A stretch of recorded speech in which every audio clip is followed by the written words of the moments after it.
merhum Recep Gürbüz'ün mahdumu Ali Gürbüz. Antalya Korkuteli Sımanlı. Antalya Muratpaşa Belediye Başkanımız Avukat Sayın Ümit Uysal adına güreşiyor. Yine bugün burada CV Enerji Türkiye Yağlı Güreş Ligi 2023 yılı ana sponsorumuz. 2024 yılı isim sponsorumuz CV Enerji patronu Sayın Tarık Sarvan adına güreşiyor. 2015-2018 yılları tarihi Kırkpınar baş pehlivanı. 2023 yılı CV Enerji Türkiye Yağlı Güreş Ligi lig şampiyonu Orhan Okulu, Antalya Kumluca. 2023 yılı Türkiye CV Enerji baş pehlivanlık üçüncüsü Kocaeli Büyükşehir Belediye Başkanımız Doçent Doktor Tahir Büyükakın adına güreş yapıyor. 2003 yılı tarihi Edirne Kırkpınar baş pehlivanlık üçüncüsü Hüseyin Gümüşalan, altın kemerli baş pehlivanlar şehri Karamüsel. Antalya Büyükşehir Belediye Başkanımız Sayın Muhittin Böcek adına güreşiyor. Yine bugün burada Veli Demir Otomotiv, Veli Demir Filoları Yönetim Kurulu Başkanı. Antalya Sirk Yağlı Pehlivan Güreşleri altın kemerli güreş ağamız Sayın Veli Demir adına güreşiyor. Cumhuriyetimizin kuruluşunun 100. yıl baş pehlivanı, Türkiye Cumhuriyeti baş pehlivanı Yusuf Can Zeybek, Antalya Kepez Buraylar. Değerli güreş severler, şu ana kadar yapılan güreşlerden memnun musunuz? Evet, tek tek anons edildi. Bir Antalya ağırlığı olduğunu söyleyelim. Sevgili Hüsnü Kaftan ve Recep Tosun. Antalya'nın ciddi bir ağırlığı var. Yani hep baktığımız zaman Antalyalı baş pehlivanlar çıkacaklar. O da önemli. Antalya'nın yağlı güreşe verdiği önemi de burada açıkça ortaya koyuyor. Buradan Hüsnü abi biraz da nasıl geldiler buraya istersen izleyicilerimize bu bilgiyi de verelim. Geçen yılın ilk 8'inde yer alan 7 baş pehlivan burada. Peki nasıl geldiler buraya istersen biraz da o konuda bilgi verelim. Şimdi burada günün final karşılaşması diyelim. Erken final Ali Gürbüz'de Orhan Okulu arasında olacak. Ali Gürbüz biliyorsunuz 37 yaşında. Kırkpınar'da ilk kez 2008 yılında kısmet giydi. 1988 yılında düzeltiyorum. Kırkpınar'da kısmet giydi. 2008 yılında baş pehlivanlığa yükseldi. 2011 ve 2012 yıllarında ve 2019 ve 2021 yıllarında baş pehlivanlığı kazandı. Ve 4 kez Kırkpınar'da baş pehlivan oldu. 2022'de artık herkes Ali Gürbüz'ün altın kemerin sürekli sahibi olacağını beklerken Kırkpınar'da ikinci turda Mehmet Yeşil'e yenildi ve altın kemerden oldu. Şimdi buraya bakarsak Ali Gürbüz 3 neslin baş pehlivanı. Babası Recep Gürbüz, evet, Antalyalı. Ona rahmet diliyoruz. 1988'de Recep Kılıç'la final yapmıştı. Recep Gürbüz. Dedesi Mehmet Öztürk. O da Kırkpınar baş pehlivanıydı. Şimdi bu aileyi 3. kuşakta Ali temsil ediyor. Ali 1. turda maç yapmadı, tur atladı. 2. turda Fatih Koyuncu'yu, 3. turda Fatih Atlay'ı, 4. turda Furkan Durmuş Altun'u yenerek adını çeyrek finale yazdırdı. Orhan Okullu 35 yaşında. Kırkpınar'da 2015 ve 2018 yıllarında baş pehlivan oldu. Türkiye baş pehlivanlığını kazandı ve tarihi Elmalı Yeşilyayla güreşlerinde 6 kez baş pehlivanlığı elde etti. Bir rekora imza attı. Manavgat'ta ne yaptığı sorusu var. Birinci turda Cengiz Han Şimşek gibi önemli bir rakibi yendi. İkinci turda İsmail Güzel. Erken Üçüncü final değil turda demiştik aslında onun için. Süleyman Aykırı ve dördüncü turda İsmail Batmaz'ı yenerek adını çeyrek finale yazdırdı. İsmail Balaban 2013 yılında Kırkpınar'da baş pehlivan oldu. Ekranlarınıza geliyor. Birinci turu maç yapmadan geçti. İkinci turu da Ramazan Bircan'ı mağlup etti. Üçüncü turda Recep Taslak'ı yendi. Dördüncü turda rakibini mağlup ederek adını Çeyrek çeyrek finale finale yazdırdı. yazdırdı. Evet.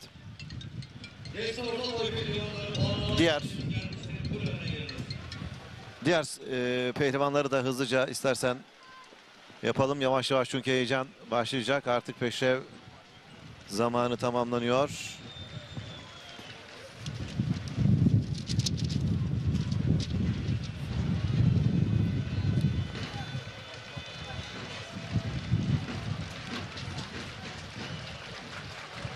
İsmail Koç'la İsmail Balaban da geçen sene bir kez karşılaştılar. Yuntdağ güreşlerinde yarı finalde galip gelen İsmail Koç 1-0 önde. Evet, İsmail Balaban özellikle İsmail Koç mücadelesinde yüzdeye bakıldığında daha önde. Çünkü paça ve kasta güreşini hızlı şekilde yapan İsmail Balaban süratiyle, kondisyonuyla yıpratabiliyor İsmail Koç'u. Ama %50 performansla çıkacaklar bu çeyrek final mücadelesine.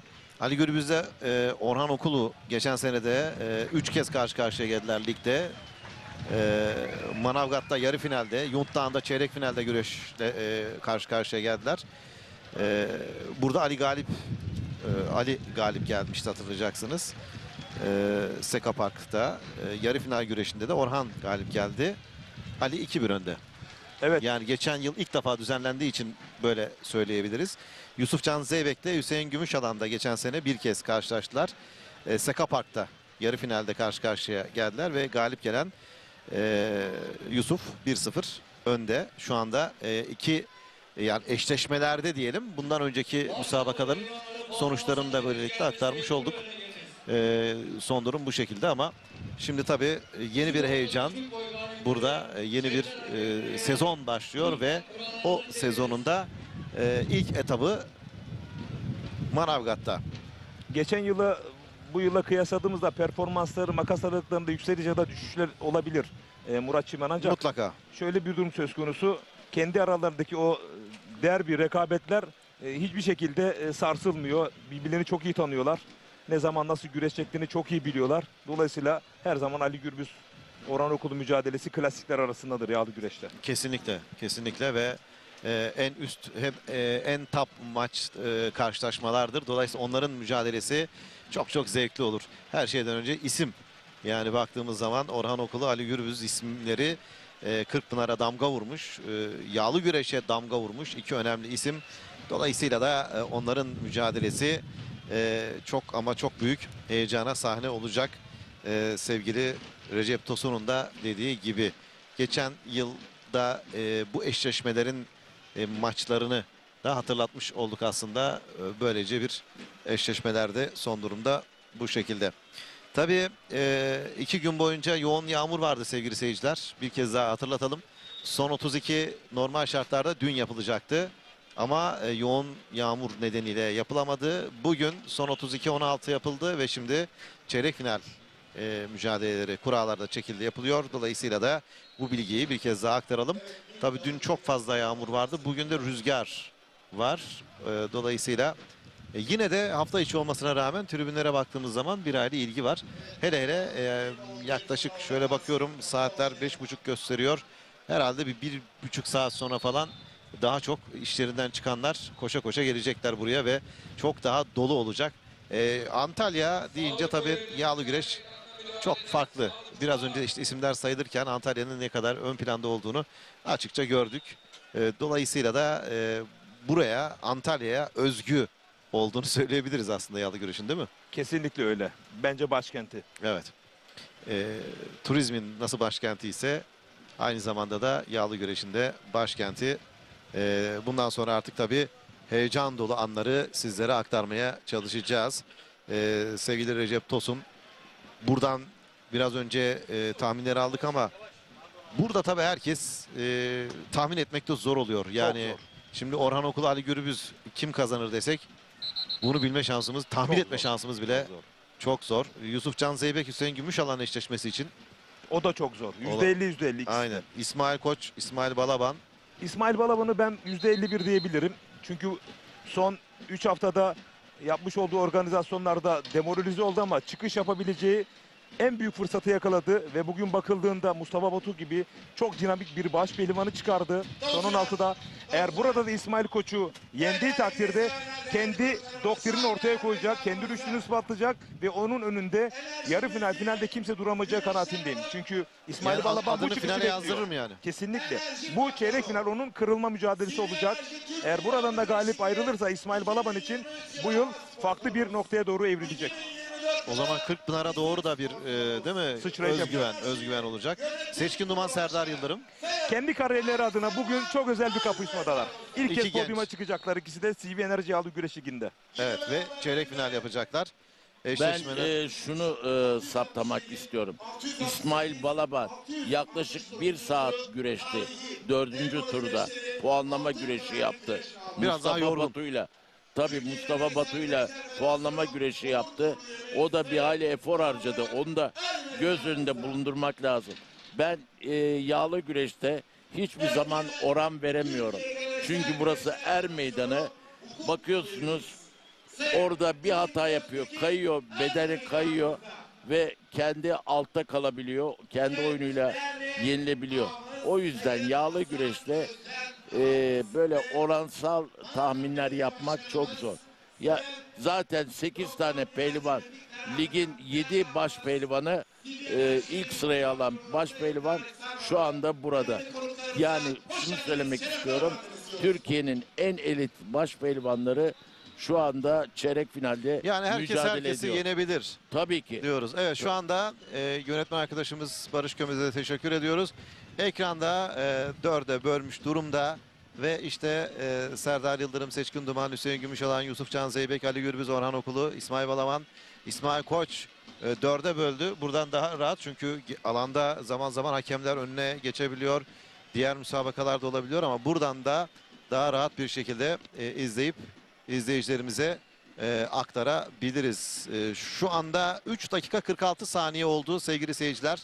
Müsabakalar başlayalı ve tabii şu anda elenseleri izliyoruz. Her zaman olduğu gibi birbirlerini tartıyorlar. Birbirlerini daha çok tanımaya, anlamaya çalışıyorlar. Dolayısıyla da belki çok iyi biliyorlar birbirlerini ama bu mücadele için tabii bunu söylüyoruz.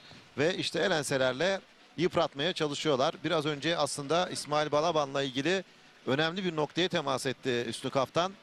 Uzatmaya gitmesi onu bir hayli yordu. Dolayısıyla burada yorulmasına rağmen sevgili Recep Tosun senin dediğin gibi hem de eğer İsmail Koç'u da yenerse o çıkışıyla birlikte burada öncelikle final, ardından da önündeki Gaziantep var. Sonrasında Seka artık Seka var ve şeye çok yaklaşıyoruz. Kırkpınar'a çok yaklaşıyoruz. Dolayısıyla bu mücadelelerin hepsi son derece önemli. Hüseyin Gümüşalan, Yusufcan Zeybek mücadelesine şöyle bir baktığımız zaman paçadan kavramak istediği, elense yapmak istiyor ama çok dikkatli tabii ikisi de. Bu arada Serdar Yıldırım, Seçkin Duman yine bir oyun arayışı içerisindelerdi.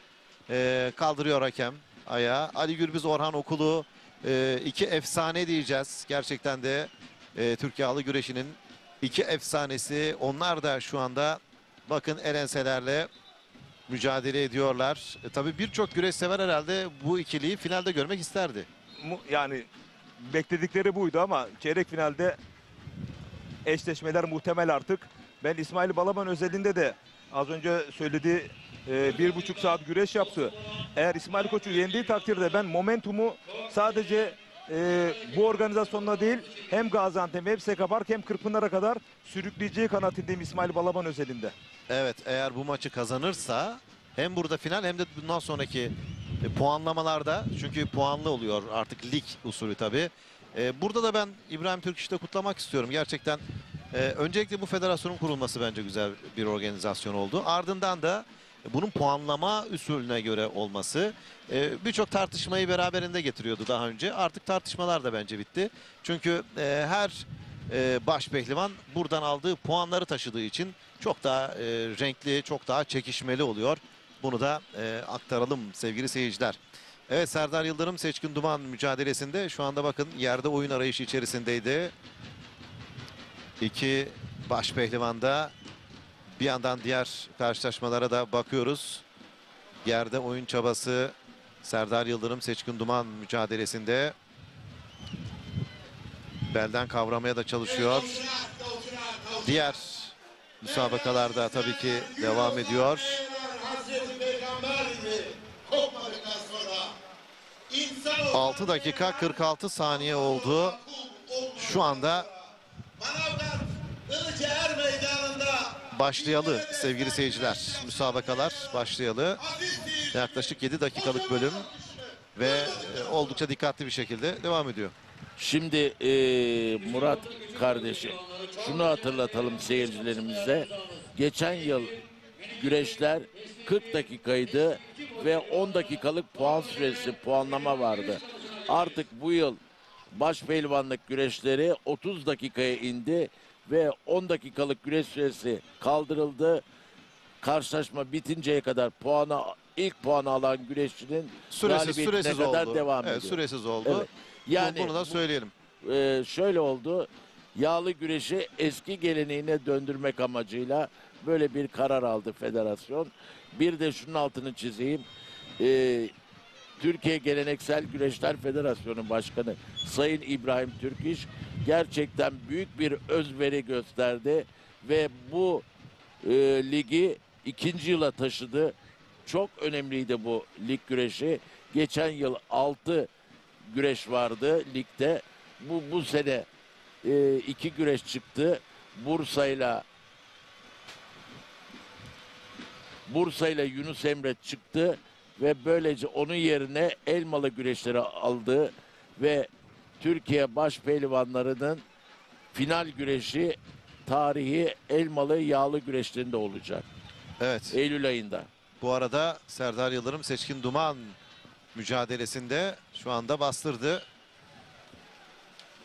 Seçkin Duman. Seçkin Duman rakibinin şu anda bakın kollarında bağlıyor.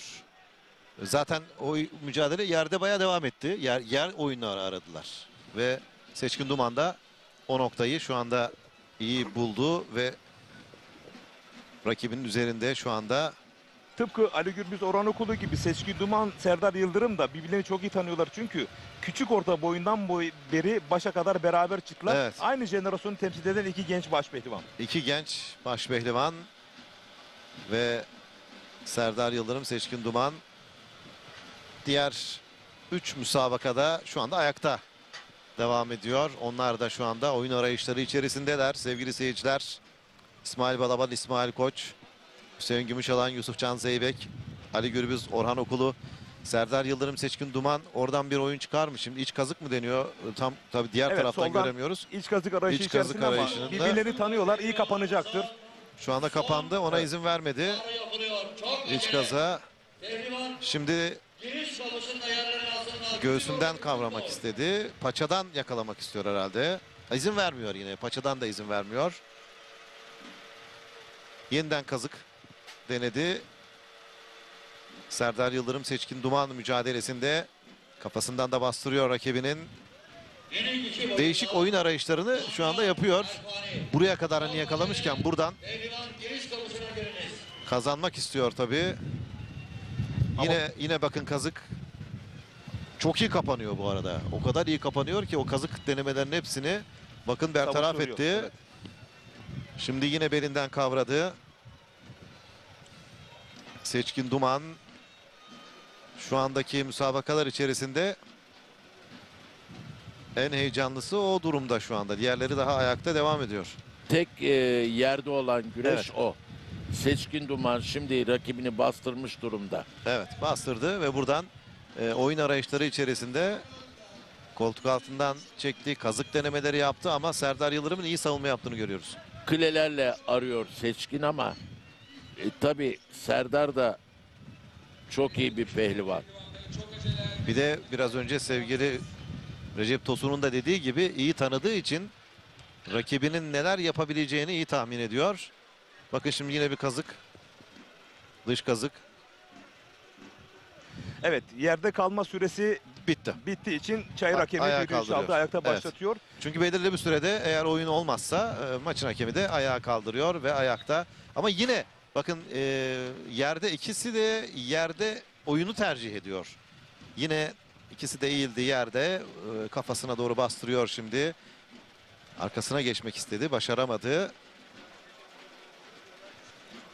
Her iki baş pehlivanımız da Hem Serdar Yıldırım hem Seçkin Duman ikisi de yerden oyun arayışları içerisinde. gençlik ve dinamizmlerini ortaya koyuyorlar. Ben eğer ustalarıyla kapışmış olsalardı bu çeyrek finalde Bakın. bambaşka bir seyir zevki olabilirdi. Bunu net bir dille ifade Aslında edebilirim. iki genç baş pehlivanın mücadelesi de zevkli oluyor. Yani ikisi de enerjik çünkü.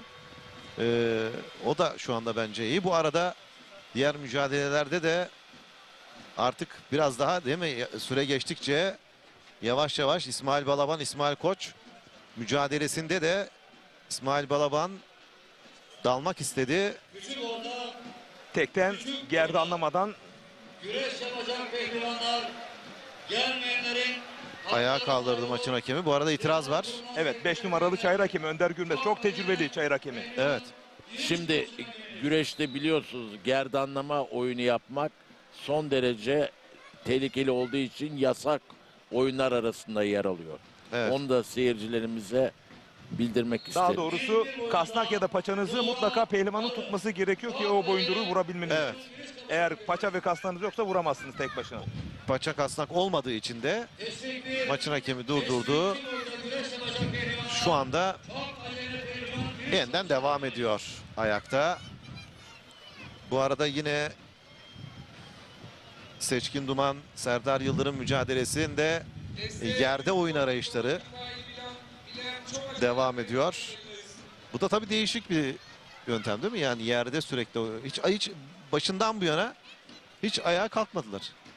Birbirlerini iyi tanıyorlar, açıklarını iyi biliyorlar. Özellikle Serdar Yıldırım rakibini bastırdığı takdirde soldan çok iyi iç kazık yapabilen bir baş pehlivan. Seçkin Duman bundan imtina edecektir güreş boyunca.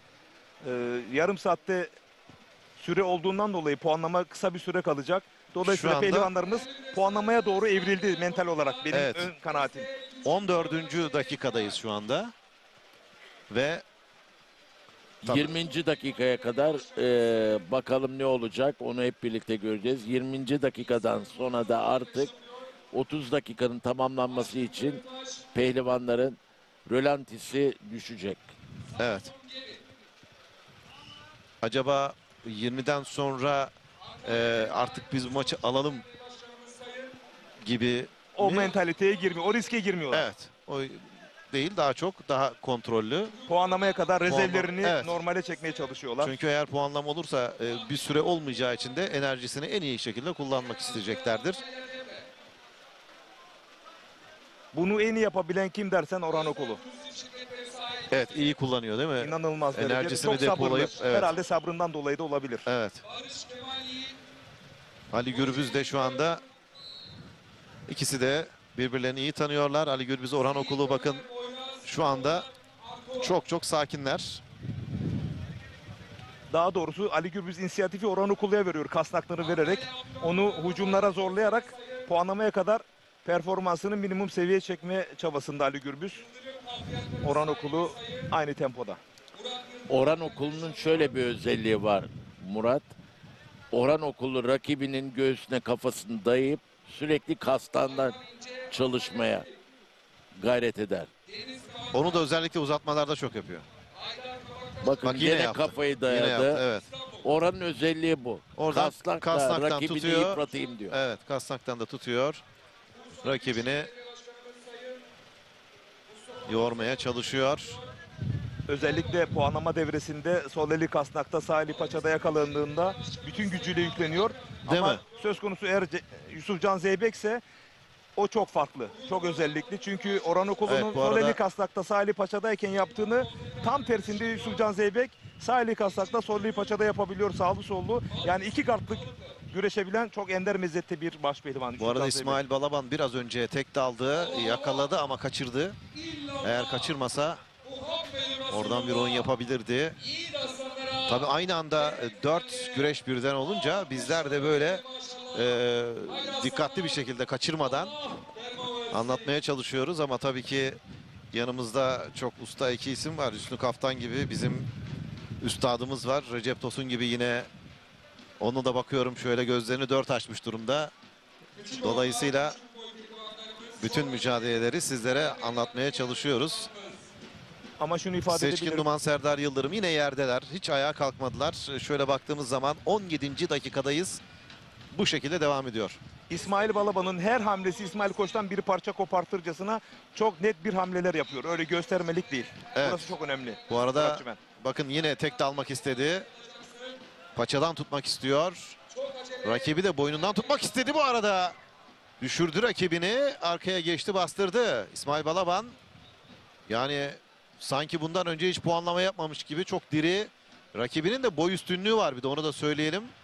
Rakibi çok daha baktığımız zaman boy olarak, Fizik olarak üstün.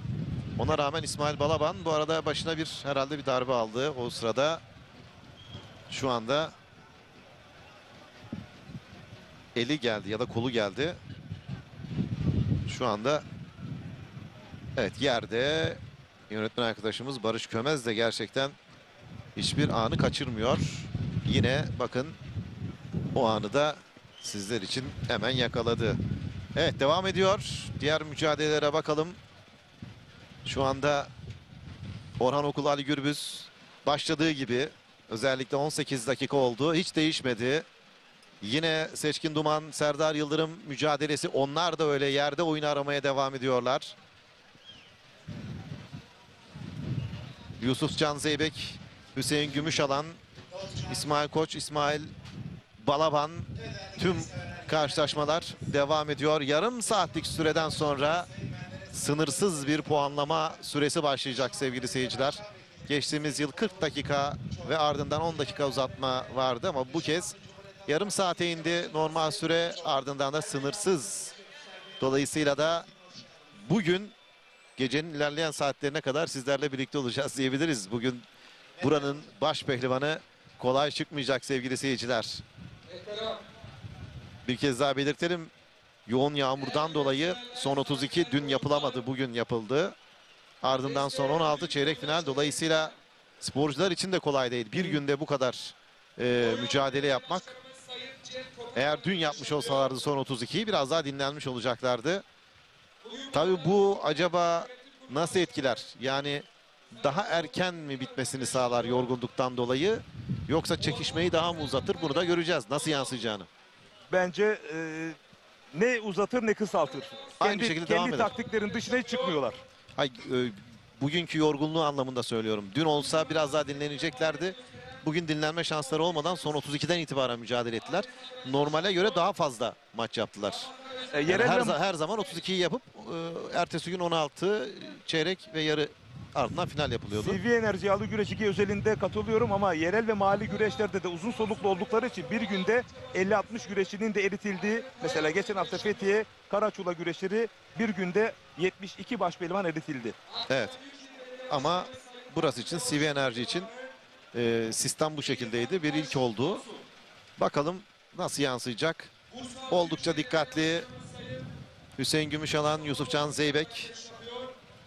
Diğer tarafta Serdar Yıldırım, Seçkin Duman yine yerde oyun arayışı içerisinde. Ali Gürbüz, Orhan Okulu, İsmail Balaban, İsmail Koç başladığı gibi devam ediyor diyebiliriz. İsmail Koç özelinde bir parantez açmak isterim müsaade edersen Muratçı ben. Türkiye Adı Güreşi'nin prensi lakaplı ve Ali Gürbüz'e Kırkpınar finali söz konusu. Çok karakterli, çok beyefendi bir baş pehlivan, ancak şu anda güreşen 74 baş pehlivan arasında kulübü ve belediyesi olmayan tek bir baş pehlivan. Sanırım bu konuda değerli büyüklerimiz bir takdir ya da tasarruf söz konusu olabilir. Bu yiğitler kolay yetişmiyor. Öyle İsmail Koçlar bu yarı meydanlarına kolay yetişmiyor. Muratçı ben. Evet, süre ilerliyor. 21. dakikaya geldik sevgili seyirciler. CV Enerji Türkiye Yağlı Güreş Ligi'nde ilk ayak Manavgat'ta ve çeyrek final müsabakalarıyla karşınızdayız sevgili seyirciler. Baş pehlivanlar ve burada tam 74 baş pehlivan el bağlamıştı. Ardından 8'e düştü ki bu 8 baş pehlivanın 7'si geçtiğimiz yıl ilk 8'de yer alan baş pehlivanlardı. Burada söylemek lazım. Gerçekten de bu açıdan en iyiler. Yani şu anda TRT Spor Yıldız ekranlarında en iyileri izliyorsunuz sevgili seyirciler. Bir yandan da diğer boylarda da tabii müsabakaların olduğunu da sizlerle paylaşalım. Anonslar bu şekilde diğer boyların Yarı final. pehlivanlarını, yarı finallerini anonsluyorlar.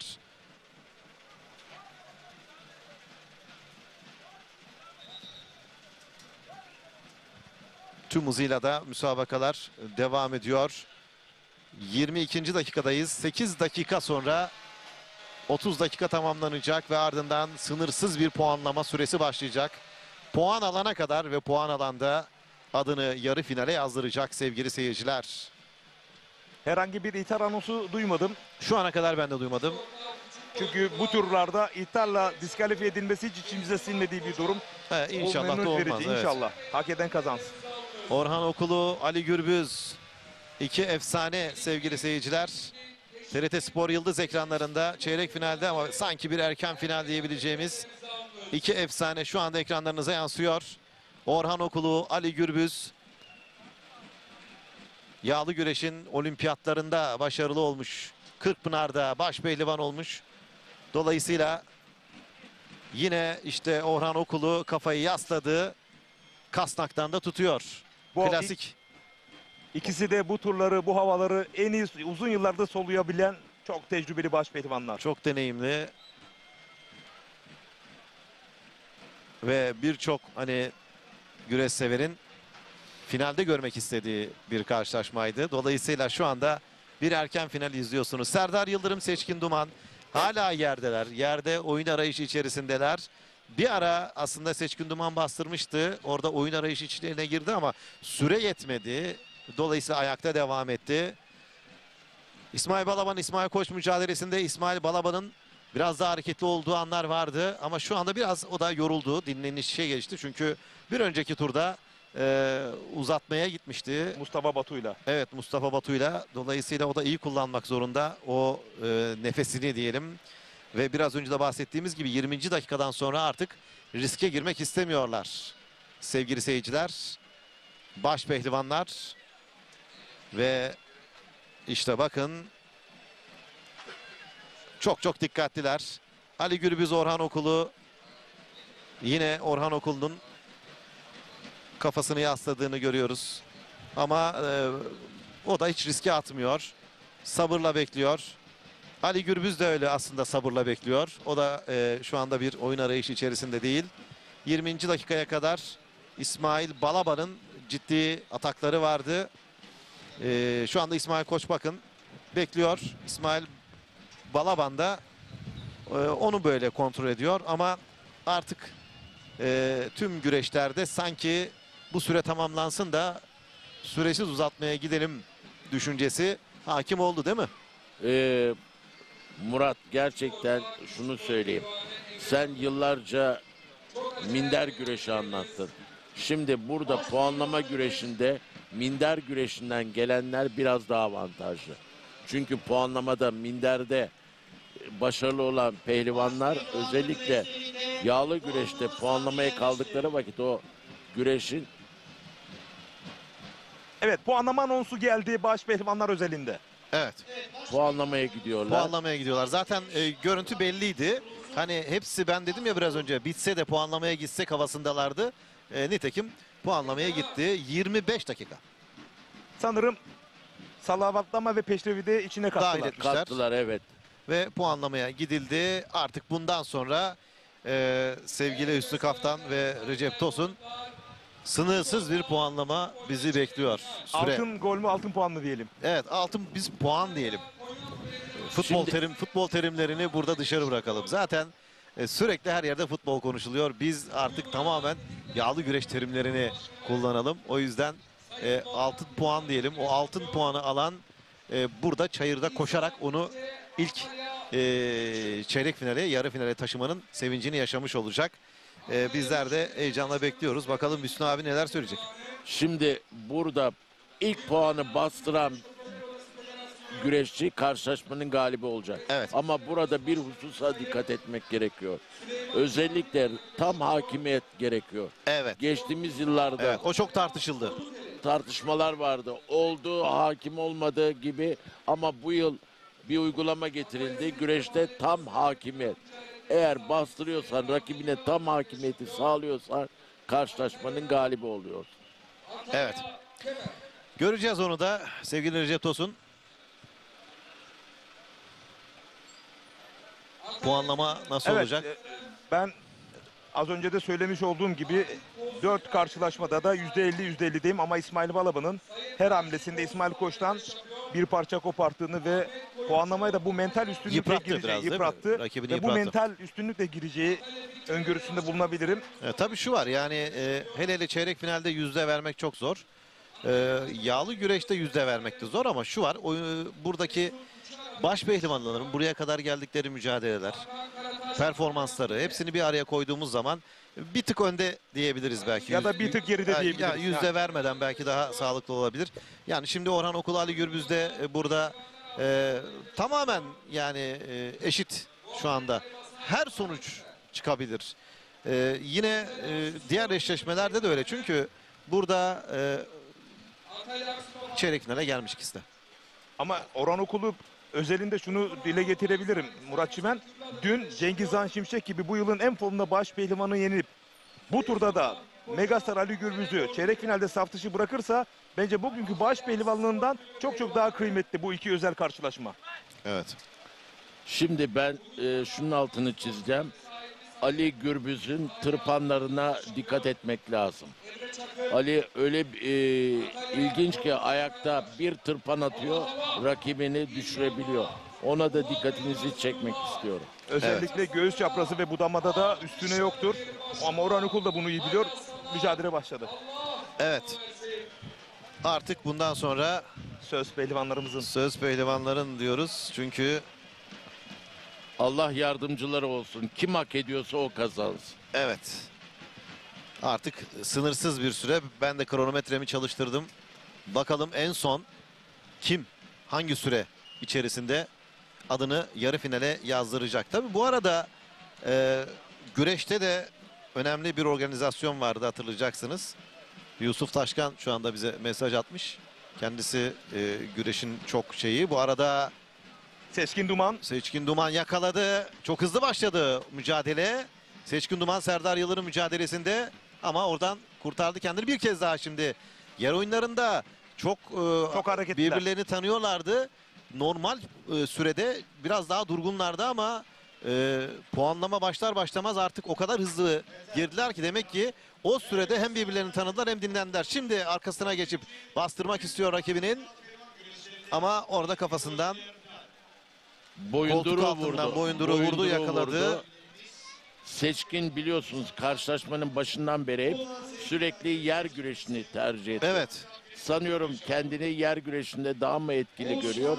Onu karşılaşma boyunca göreceğiz. Başından bu yana o şekilde. Ben daha çok Serdar Yıldırım'ın koltuk altlarından çok iyi geçtiğini bildiği için dizliyor. Seçkin Önlem Duman. alma adına ya önlem için biraz da o şekilde duruyor.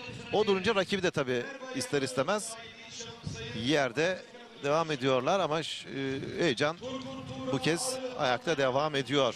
11 güreşçinin bu arada Paris Olimpiyatları için kota aldığını da söyleyelim. Güreşte de bu arada 7'den ayaktan yakaladı, tek daldı. Bastırabilecek mi? Kaçtı son anda. Son anda kaçtı. Gerçekten de orada çok enteresan bastırabilirdi. Son anda kaçtı ama tam hakimiyet burada Yok, önemli. Yok. Yani burada böyle Seçkin'in galip geldiği şeklinde olamaz. Yok, Çünkü zaten hemen kaçtı oradan. Bloke etmesi lazım. Evet, bloke rakibin. edemedi. Hemen rakibi oradan uzaklaştı ama çok yaklaşmıştı. Yarı finale çok yaklaşmıştı. Gerçekten de bakın bir kez daha burada izliyoruz. Tek daldı. Paçadan yakaladı.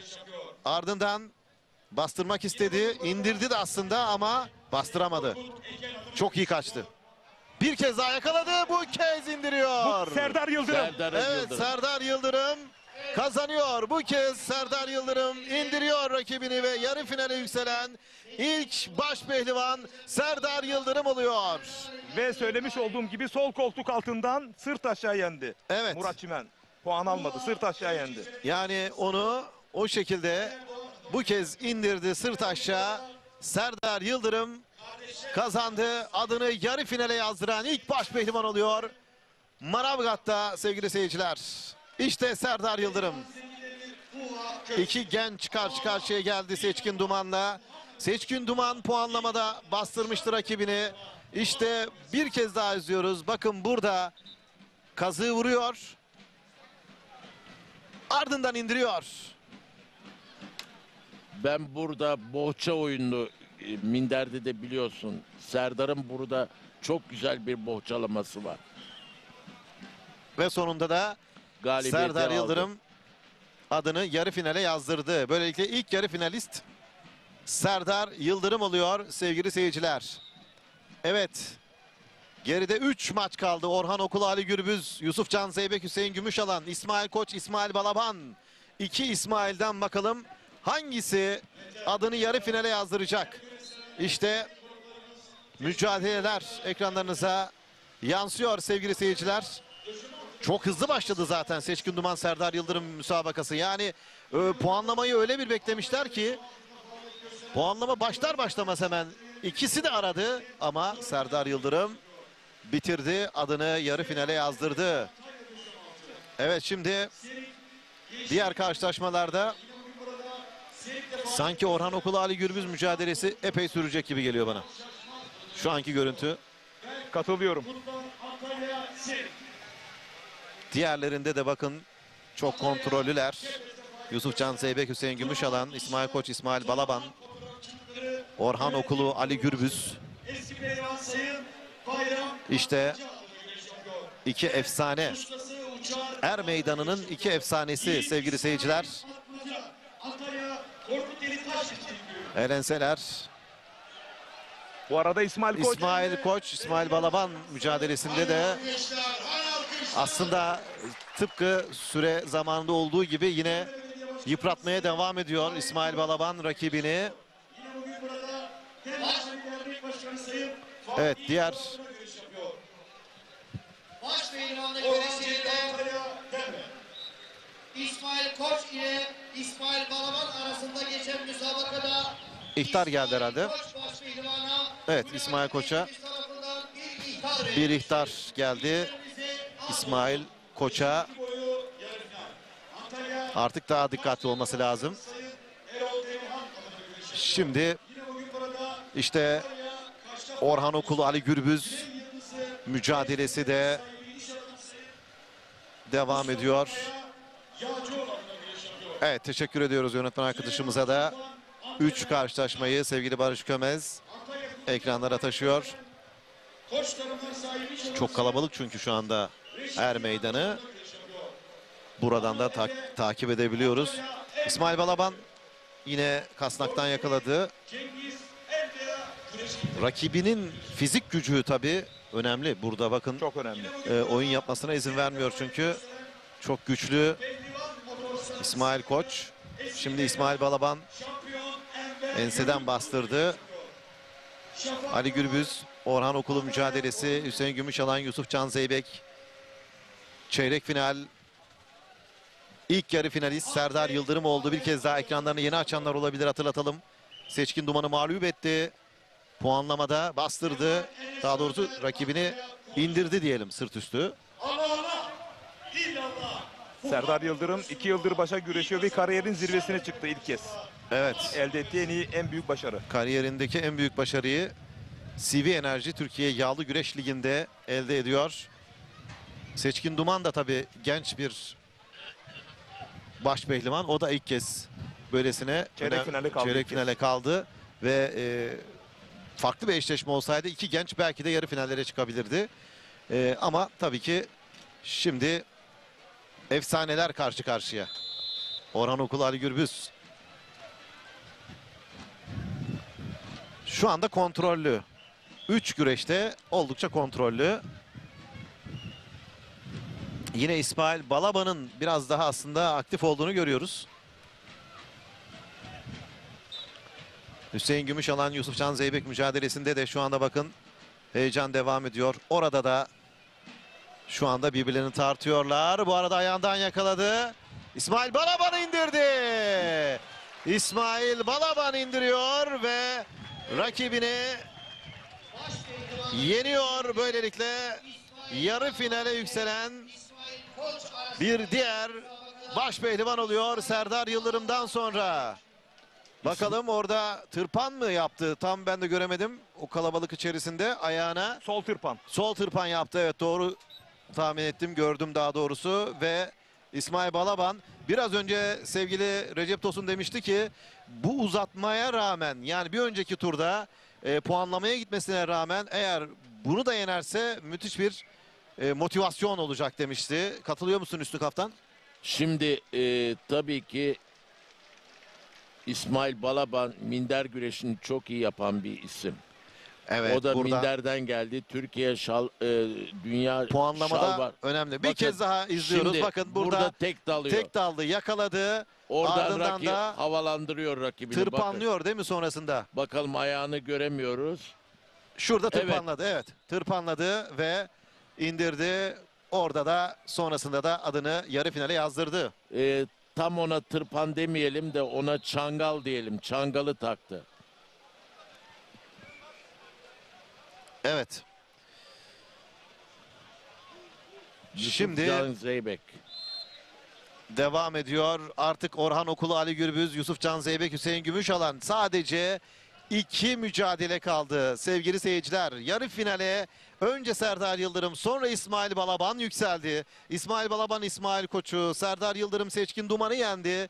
Ve ardından şimdi Hüseyin Gümüşalan, Yusufcan Zeybek mücadelesinde de orada yine indirmek istedi rakibini ama bunu başaramadı. Ali Gürbüz Orhan Okulu mücadelesinde de klasik yine Orhan Okulu kafasını yasladı. Ardından da kasnaktan tutuyor. Onun tabii o tutmasının bir nedeni var değil mi? Sonrasını bağlıyor ama bir türlü karşısında Ali Gürbüz var, yapamadı. Orada rakibini yıpratıyor Orhan. Evet. Özellikle kasnaktan çalışarak ama tabii Ali Gürbüz gibi de bir yıldız var. Tabii. İki efsane. İki efsane. Dolayısıyla kolay değil. Şimdi Baş pehlivanlık güreşlerinde Yusufcan Zeybek ile Yusufcan Zeybek, Gümüşalan ile yapılan müsabakada bir ihtar var. Gümüşalan baş pehlivanı Kule Hakem Heyetimiz tarafından ikinci ihtar verilmiş. Evet, ikinci ihtarı aldı. İkinci ihtarı aldı Hüseyin Gümüşalan. Dolayısıyla şimdi bir kez daha zorladı. Kasnaktan tutuyor. Evet, orada bastırabilecek mi? Hemen uzaklaştı.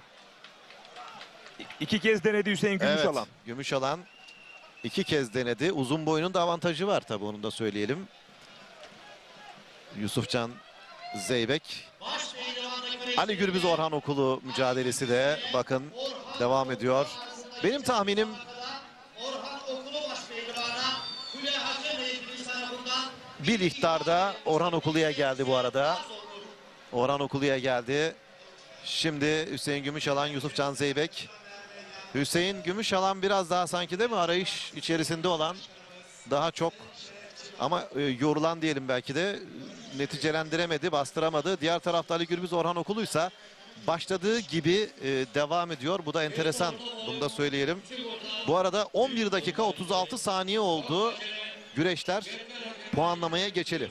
Şimdi Murat, tabii Hüseyin Gümüşalan'ın artık risk alması lazım. Çünkü 2 tane ihtarı var. Eğer bir ihtar daha alırsa diskalifiye Evet. edilecek. Çok dikkatli O olması lazım. nedenle çok dikkatli olması lazım.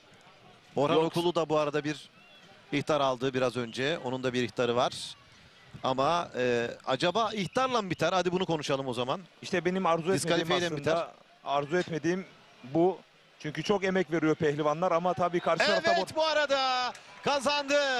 Bu arada kazandı, evet. Hüseyin Gümüşalan. Hüseyin Hüseyin Gümüşalan rakibini mağlup ediyor ve Açık böylelikle düşürdü. adını yarı finale yazdıran 3. baş pehlivan oluyor. Yusufcan Zeybe'yi indirdi yere, açık düşürdü ve galip geliyor. Hüseyin Gümüşalan adını yarı finale yazdırıyor. İşte Hüseyin Gümüşalan. Serdar Yıldırım, İsmail Balaban'dan sonra Hüseyin Gümüşalan'da sevgili seyirciler, Manavgat'ta adını yarı finale yazdırıyor. Az önce söyledik, Hüseyin Gümüşalan'ın artık risk alması lazım dedik. Aldı. O Çünkü riski iki aldı. iddialıydı. Evet. Türkiye baş pehlivanı Yusufcan Zeybek gerçekten bu sonu beklemiyordu herhalde. Sol ayağıyla çok bitirici darbe yapmış. Sol ayağıyla. Evet. Sol eli kasnakta, sol ayağıyla da tırpanı tam Yine bir zamanında tırpan var. yetiştirmiş. Evet, şimdi Barış Gömez'e işte bakın burada bir deniyor. Ama kasnaktan iyi tutuyor. Bakın bırakmamış kasnaktan. Ardından da işte burada bitiriyor. Çok güzel bir Değil mi? çangal, dış çangalı iyi çangal vurmuş. Uzun boylu ya, o da avantajını iyi kullandı orada. Uzun bacağının avantajı Evet. diyelim. Yani oradan esniyor ve Evet. bacağıyla o tırpanı yapıyor, çangalı yapıyor ve işi bitiriyor. Böylelikle Hüseyin Gümüşalan, İsmail Balaban, Serdar Yıldırım. Şu anda 3 baş pehlivan yarı finalde. Demiştim ki Orhan Okulu, Ali Gürbüz en geç bitecek maç olur dedik. Uzayacak. O da aslında şu anda bakın devam ediyor ve hiç oyun da göremedik iki baş pehlivandan, iki efsaneden. Çünkü birbirlerini çok tanıyorlar, riske girmiyorlar ve birbirlerini yıprata ardından belki de tek bir oyunla bitirecek oyunu. Buna katılıyorum çünkü ikisi özelinde bugünkü baş pehlivanlıktan daha çok kendi aralarındaki rekabet çok daha anlamlı Murat Çimen. Evet. Dolayısıyla kim galip gelirse hem önümüzdeki CV Enerji Yağlı Güreş Ligi'ne hem de Kırkpınar'a mental olarak bir adım öne çıkacaklar. Çünkü bu yıl ilk kez karşılaşıyorlar. Evet, bu yıl ilk kez. Ali Gürbüz de Orhan Okulu geçen sene 3 kez karşılaştılar. Manavgat'ta yarı final, Yunt'ta çeyrek final. Ali galip geldi bunlarda. Sekapak'ta yarı finalde de Orhan galip geldi. Ali'nin 2-1'lik üstünlüğü vardı.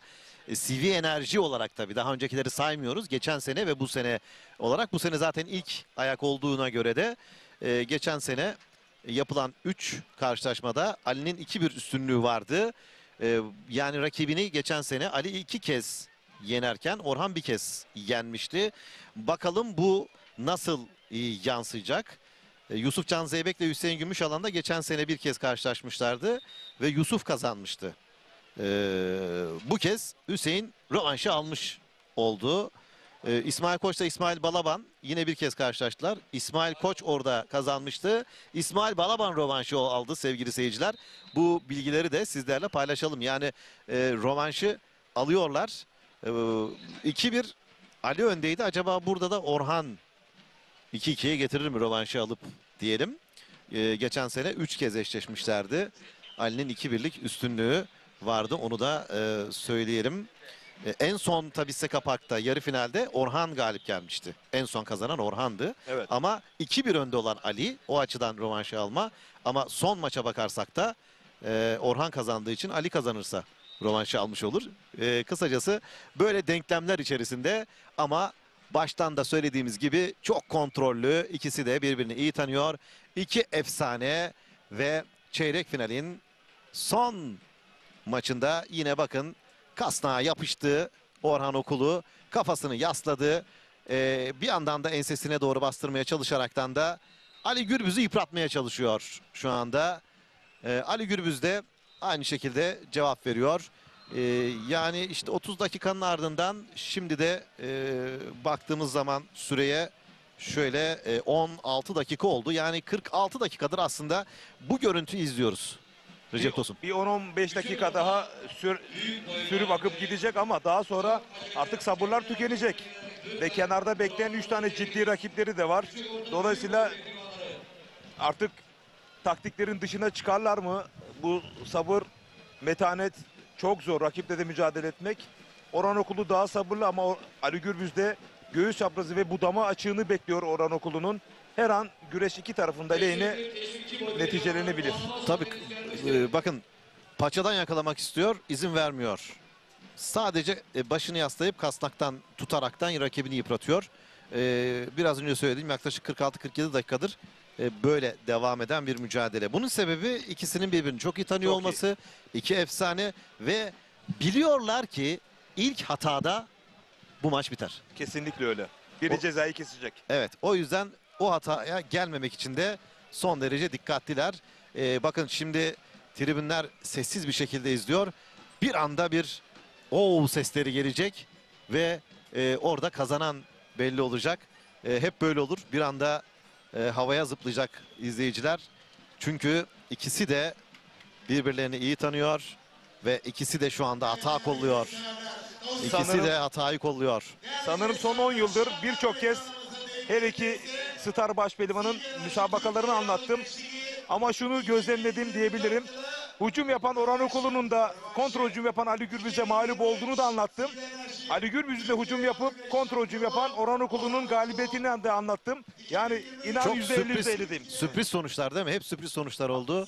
O yüzden işte diyoruz ya bu iki çeyrek finale geldikten sonra zaten hani tahmin konusunda biraz böyle zorlar. Ama ikisi er meydanına çıktığı zaman tahmin etmek çok daha zor. Senin şu söylediğini destekliyorum. Hücum yapan sonuca mı gidecek o açığı bulduğunda, yoksa o açığı veren, hücumu yiyen bir başpehlivan Orhan Okulu ya da Ali Gürbüz kontra hücum yaparak mı sonuca gidecek? Ben Aynen. bu soru işaretini çok bekliyorum. Aynen, ya da tam bir hücum, tam büyük keyif kazanacak alıyorum. derken Evet. bir anda bir kontrayla bitirdiğini çok gördük. İnanılmaz keyif verici İkisi oluyor o arasında zaman. çok gördük. Dolayısıyla yine olabilir. Bunu şimdi göreceğiz. Erenselerle Ali Gürbüz'ün Orhan Okulu'yu yıpratmaya çalıştığını görüyoruz. Şimdi biraz uzaklaştı Orhan ama yine yakından bakın yine aynı şeyi yapıyor. Kasnaktan yakaladı, kafayı da göğse dayadı. Bu arada Ali Gürbüz'ün de oyun yapmasına da izin vermiyor bununla birlikte. Ve boyundan da tuttu. Şimdi artık Ali Gürbüz de biraz istemiyor çok yaklaşmasını. Kesin çok tehlikeli o noktalarda çünkü. Evet. Süreye bakıyorum. 20 dakika oldu puanlamaya. Her an her şey olabilir. İçeri işte denedi, olmadı. Orhan girecekti oradan içeri doğru, olmadı. Biraz önce de bahsettiğimiz gibi, çünkü iki efsane sevgili seyirciler birbirlerini çok iyi tanıyorlar. Birbirlerini çok iyi tanıyorlar. Bakalım Ali Gürbüz mü yoksa Orhan Okulu mu? Orhan Okulu'yu diğer başpehlivanlardan ayıran 3 özellik var Murat Çimen. Bir, sabırlı oluşu, iki, çok iyi defansif yönü oluşu, üçüncüsü de defanstan sonra hücuma çok iyi çıkış yapıyor olması. Ali Gürbüz'de en büyük özelliği, rakiplerini altına aldığında rakip kim olursa olsun hemen sonuca gidiyor. Affetmiyor, evet. Evet, puanlamada da bulduğu açıkta göğüs çaprazı ve budamadan sonuca gidiyor. Ama futboldan örnek vermeyip çok hoşuna gitmiyor ama en iyi hücum defanstan başlıyor. Orhan Okulu bunu çok iyi yapıyor. Evet, aslında tabii bu çok futbol terimi denemez aslında bütün müsabakalarda. Önce savunma denilebilir. Burada yine bakın göğsüne yasladı. Yine Hiç kasnaktan yaklaştırmıyor. tutuyor. Ali Gürbüz çok sabırla aslında bekledi. İkisi de sabırla bekliyor ama artık sabırların tükeneceği dakikalar geliyor. 22. dakikadayız çünkü. Sevgili seyirciler, çeyrek final müsabakasında Ali Gürbüz, Orhan Okulu karşı karşıya geliyor. Ve Hüseyin Gümüşalan, İsmail Balaban, Serdar Yıldırım'dan sonra bakalım hangi pehlivan, baş pehlivan adını yarı finale yazdıracak. Sonrasında yarı final öncesinde tabii kurallar ve heyecan devam edecek. TRT Spor Yıldız ekranlarında biraz önce de bahsetmiştik. Yoğun yağmur vardı.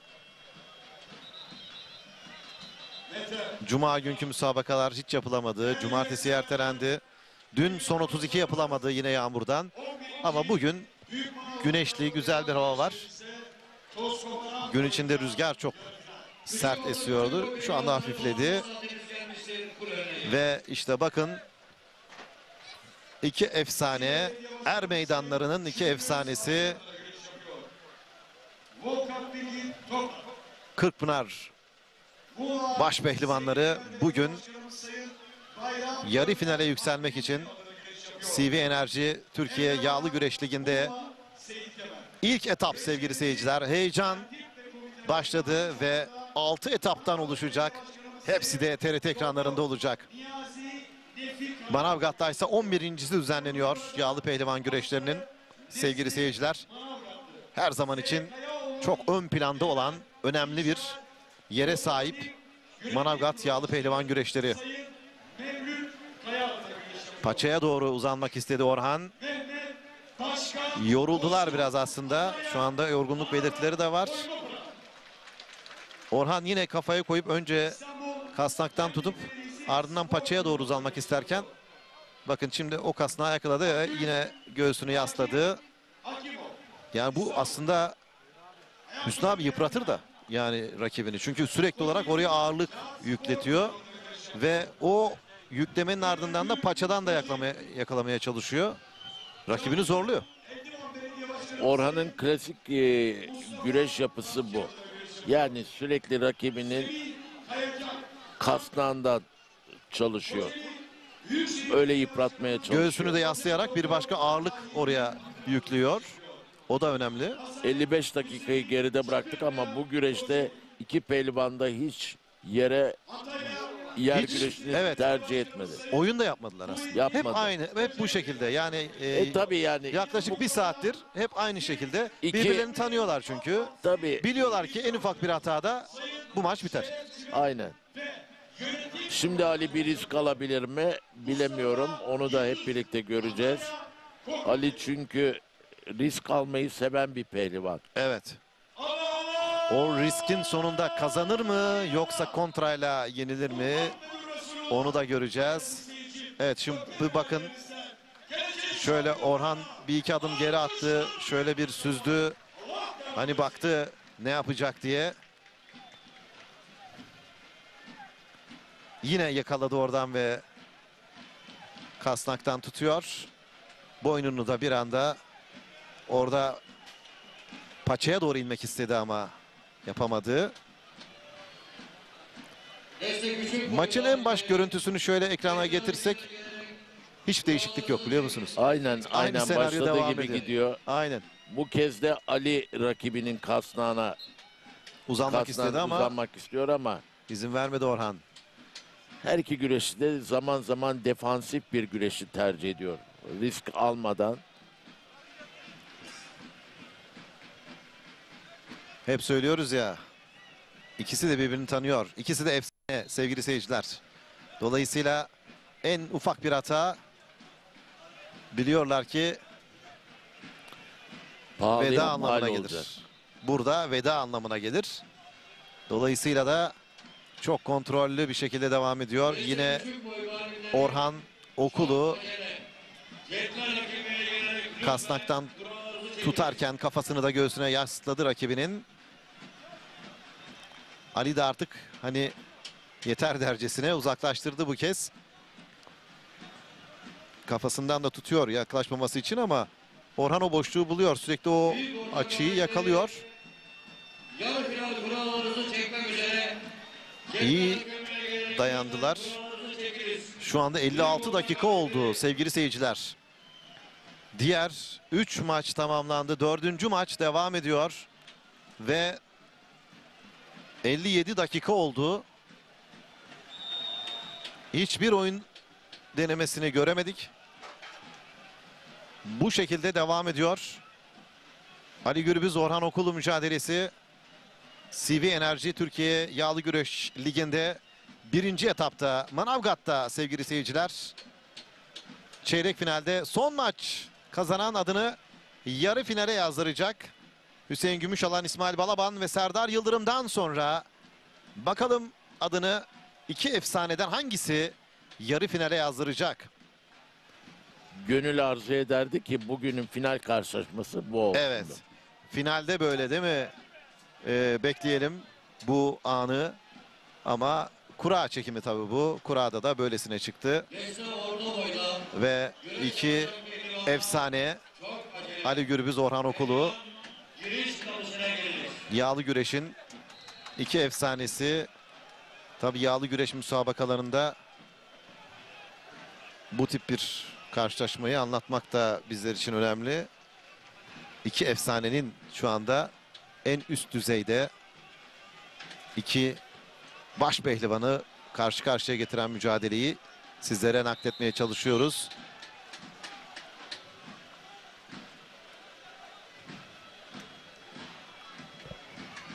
Yine bakın devam ediyor. Sanki biraz daha böyle hareketlenecek gibi bu dakikalarda. Bilmiyorum, Ali risk alabilir mi? Paçadan, kasnaktan yine yakaladı bakın.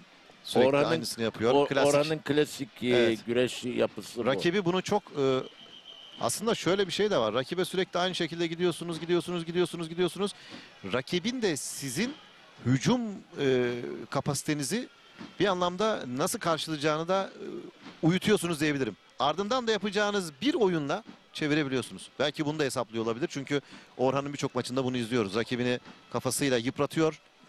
Kasnaktan tutuyor. Ardından da bir anda farklı bir oyuna dönebilir. Şu ana kadar yapmadı tabii, onu da söyleyelim. 59 dakika oldu.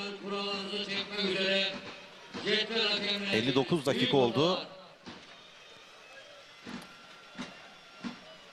İhtar gelebilir mi acaba? Ona da merakla bekliyorum. Bir ihtarı var yanılmıyorsam, değil mi? İkinci ihtarı duymadık.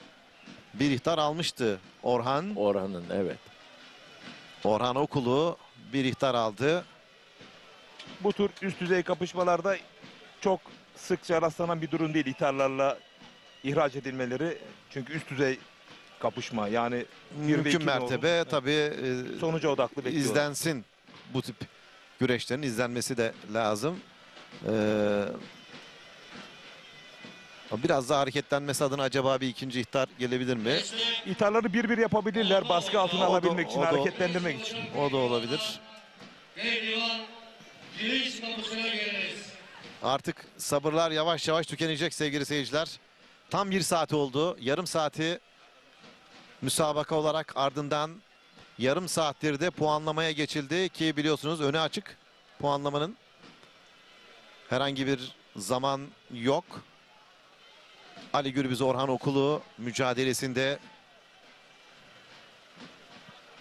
kasnaktan tutuyor yine Orhan. Kafasını da yaslıyor. Orhan'ın rakibi olmak da çok sabır ister. Hüsnü abi. Çünkü sürekli gelip aynı şeyi yapan bir rakip var. Çok Orhan'ın sabırlı en olmanız büyük lazım. özelliği yıpratıcı güreş yapıyor. Evet. Ama karşısında da Ali Gürbüz gibi bir dev var. Evet. İki efsane. İki efsane. Yine bakın aynı şekilde kasnaktan tuttu.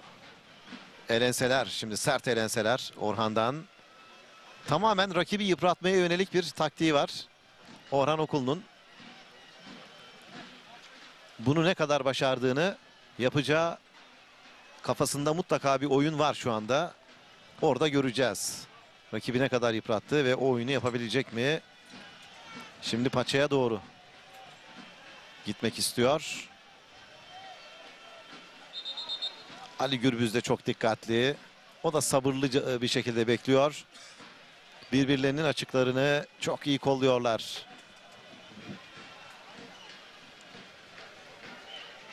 Bir saati geçti. Daha uzun Recep soluklu Tosun. bekliyor bizi. Çünkü artık yarı final ve final özelinde değil de bu karşılaşma özelinde çok odaklandı iki baş pehlivanda. İşte kırılma ve çözülme bundan zorlanabiliyor. Ve demiştik ki daha puanlamaya geçmeden bu karşılaşma çok uzun olacak demiştik. Nitekim gerçekten de 32 dakika sırf puanlamada geçti. 30 dakikada oradan 62 dakikadır. Bir saati geçkin bir süredir yani. Mücadele devam ediyor ve işin enteresanı iki efsaneyi bir araya getiren bu çeyrek final mücadelesinde çok fazla oyun görmedik. Hatta hiç oyun görmedik. Ama bir anda da puanlamada aynı anda 3-4 oyun görebiliriz. Ya da tek bir oyunda maç bitebilir. Muhtemel. Bunu bildikleri için de aslında biraz belki de oyun yapmaya cesaret edemiyorlar. Çok kontrollüler, çok dikkatliler.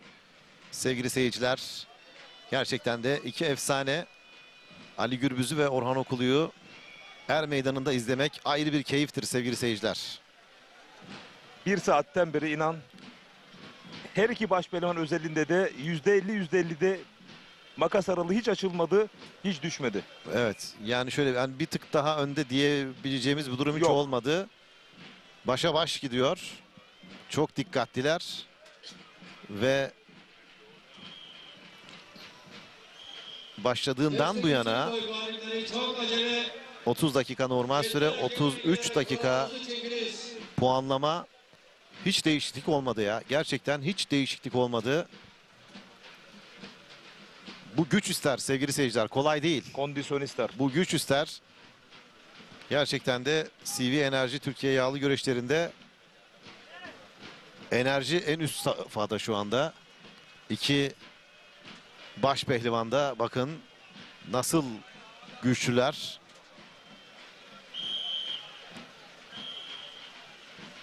Çoktan şu anda aslında değil mi? Yarı finali anlatıyor olabilirdik.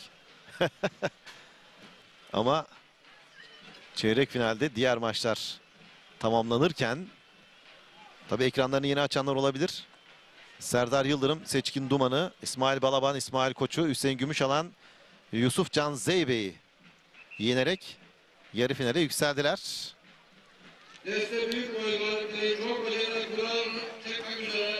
Dolayısıyla tek maç iki efsanenin maçı oldu. Orhan Okulu, Ali Gürbüz.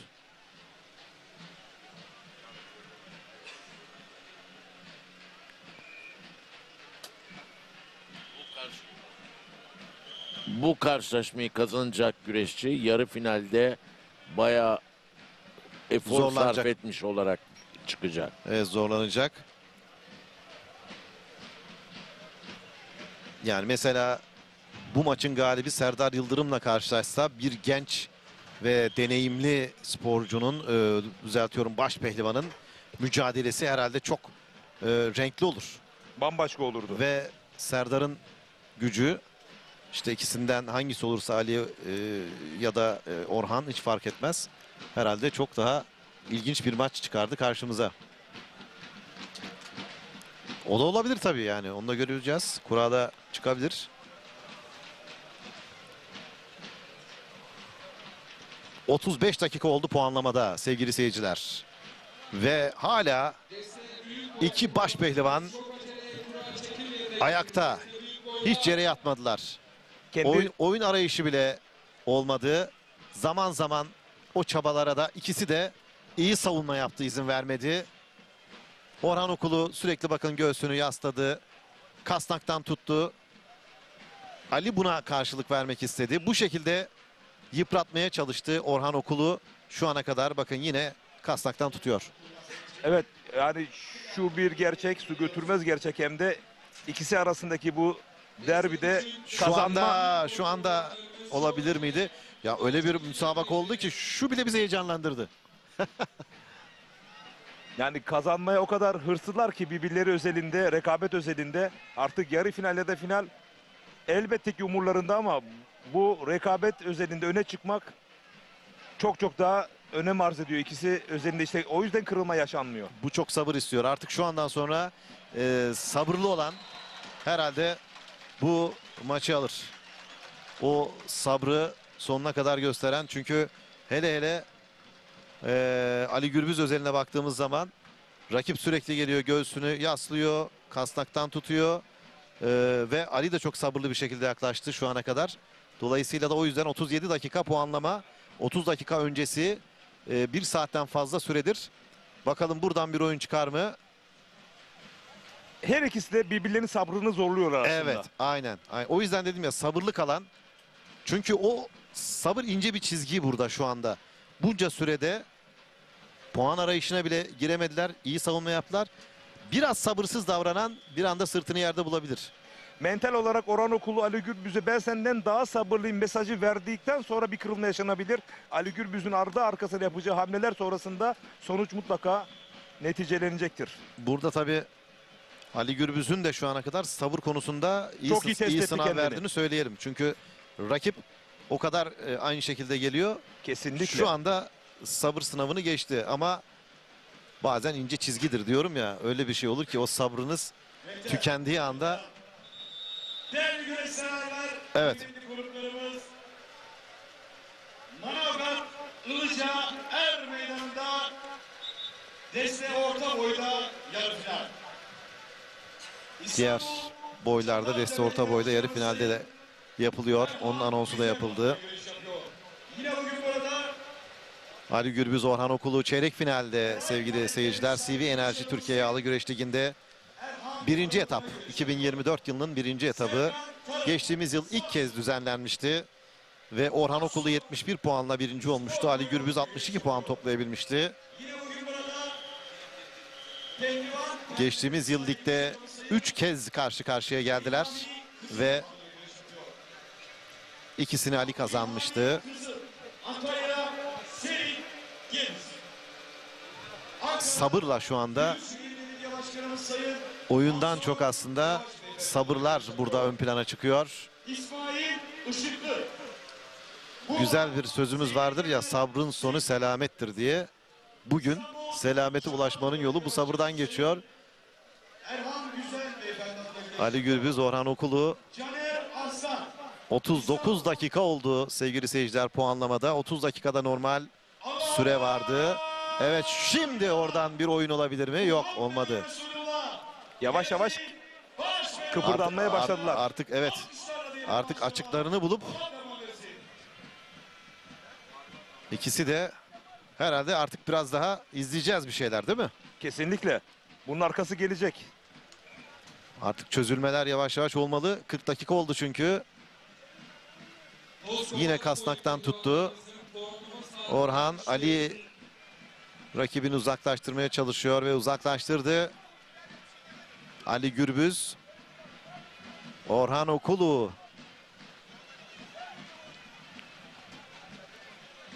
Çok da sakin görünmeye, birbirlerine özellikle o mesajı vermeye de çalışıyorlar. Hatta soluklarını bile. Değil mi?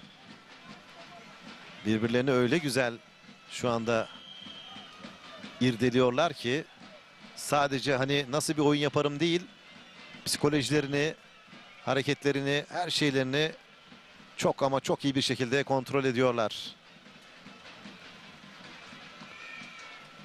Ben artık bu dakikalarda bekliyorum sevgili Recep Tosun. Ben biraz daha var gibi geliyor bana. Var mı diyorsun? Evet, biraz daha. Hüsnü abi, sence gelir mi bu dakikalarda bir oyun? Şimdi burada önemli olan şu. El enseleri görmüyoruz. Yani karşılaşmanın başından beri şu anda etkili el enseler atılsa rakibi çözme imkanı çok fazla Biraz da olur. daha yıpratacak tabii elenseler ama şu anda evet. Bakalım tekrar kronometremize. 41 dakika oldu. Bunun bir de yarım saat normal süresi vardı sevgili seyirciler. Hiç kolay değil. Şimdi 2 gün yağmurdan dolayı ertelendi. İster misiniz bu çeyrek final devam etsin geceye kadar? Yarına sarkıyormuş artık finaller. Bitmek bilmeyen bir enerji. Koca Yusuf ha? Şu anda buradan bir oyun çıkabilir mi acaba? İçeri doğru soktu. Dış kazık. Yine oradan ayrıldı. Elenselerle devam etmek istiyordu. Olmadı. İlk kez bu kadar yakınlaştılar. Evet. Murat Çimen. Ve yere doğru da, değil mi, böyle Dizlediler. yere doğru dizlediler. Ama yine kalktılar. Devam etmek istemiyor. Yani oyunun oradan sonrasını devam etmekten ziyade, çünkü en ufak bir hatanın işi Telafisi yok. bitireceğini düşünüyorlar. Dolayısıyla da yaptı ama devamını getiremedi. İşte Ali Gürbüz.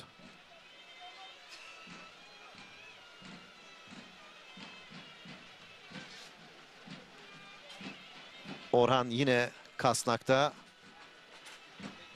Oradan Değerli güreşseverler, kıymetli konuklarımız, şu anda Er Meydanımızda Manavgat CV Enerji Türkiye Yağlı Güreş Ligi 2004 sezonunda birinci etap mücadelesi Manavgat'ta yapılıyor. Manavgat'ta 11.'si düzenleniyor. Çeyrek finalde 3 belli oldu. 3 isim belli oldu. Bakalım 4. Ali Gürbüz mü, Orhan Okulu mu olacak baş pehlivan? Hangi baş pehlivan kazanacak? adını yarı finale yazdıracak. Çok dikkatliler. Bu bölümlerde bir oyunlar, yani en azından bir denemeler bekliyorum dediğim an oldu. Ama devamı gelmedi. Sen dedin ki daha zaman var. Evet, benim dediğim gibi ilk başta oldu ama senin dediğin gibi daha zamanı varmış. Destek küçük boy pehlivanlarımız Yine çok acele her meydan Kasnak'tan yakaladı, bıraktı. Sol eli Kasnak'ta. Özellikle Orhan Okulu geçen yıl tarih edine Kırkpınar'dan Mehmet Yeşilleşil'le yapmış olduğu mücadelede aceleci davranmasının Evet. karşılığını çok pahalı bir şekilde ödediğini dile getirmişti. Bundan sonra yine eski Orhan Okulu gibi sabırlı güreşeceğim mesajını vermişti zaten. Şimdi Ama onu görüyoruz. Evet. Çok da konsantre. Ali Gürbüz de inanılmaz. Hiç kopmadı güreşten. İkisi de çok konsantre ve ikisinin de şu anda şunu söyleyelim, artık bu kadar sabırlı olmasını da kutlamak lazım. İki baş Kesinlikle. pehlivanı da. 44 dakika oldu puanlamada. Kura çekilir çekilmez demiştik zaten bu maç hemen bitmez diye. İki efsane ve şimdi de 44 dakikadır aynı görüntüyü izliyoruz. Bakın yine paçaya doğru eğilmek istedi ama Ali Gürbüz izin vermedi. O kasnağı da hiç bırakmıyor. Bir paça kasnak arayış içerisinde. Ama karşısında tabii bir başka efsane Ali Gürbüz var. En Ko- ufak bir Kolay değil. açısında göğüs çaprazı ve budamadan hamlesini yapacak ama hiç açık vermiyor Orhan Okulu, hiç.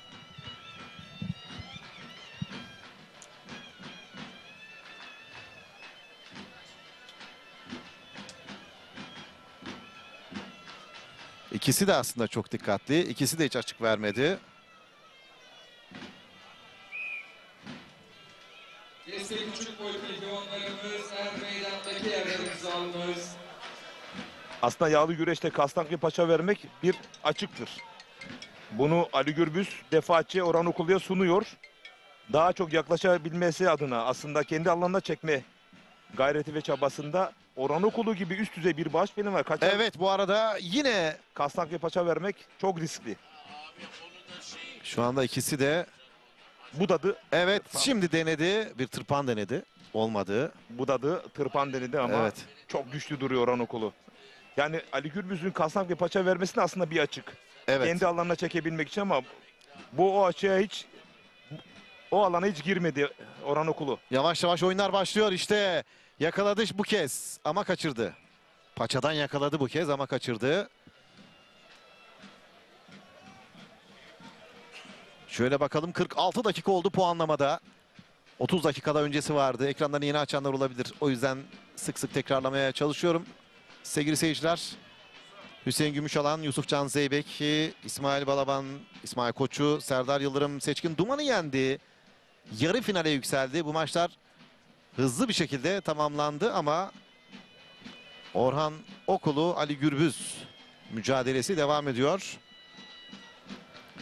46 dakikayı geride bırakmak üzereyiz. Evet değerli güreşseverler, baş pehlivan Ali Gürbüz ve baş pehlivanımız Orhan Okulu 1 saat 15 dakikadır. Evet. Kıran kırana müsabaka. Anons yapılıyor. 1 saat 15 dakika. Hiç kolay değil. Evet şöyle kocaman bir alkış istiyorum. Kocaman.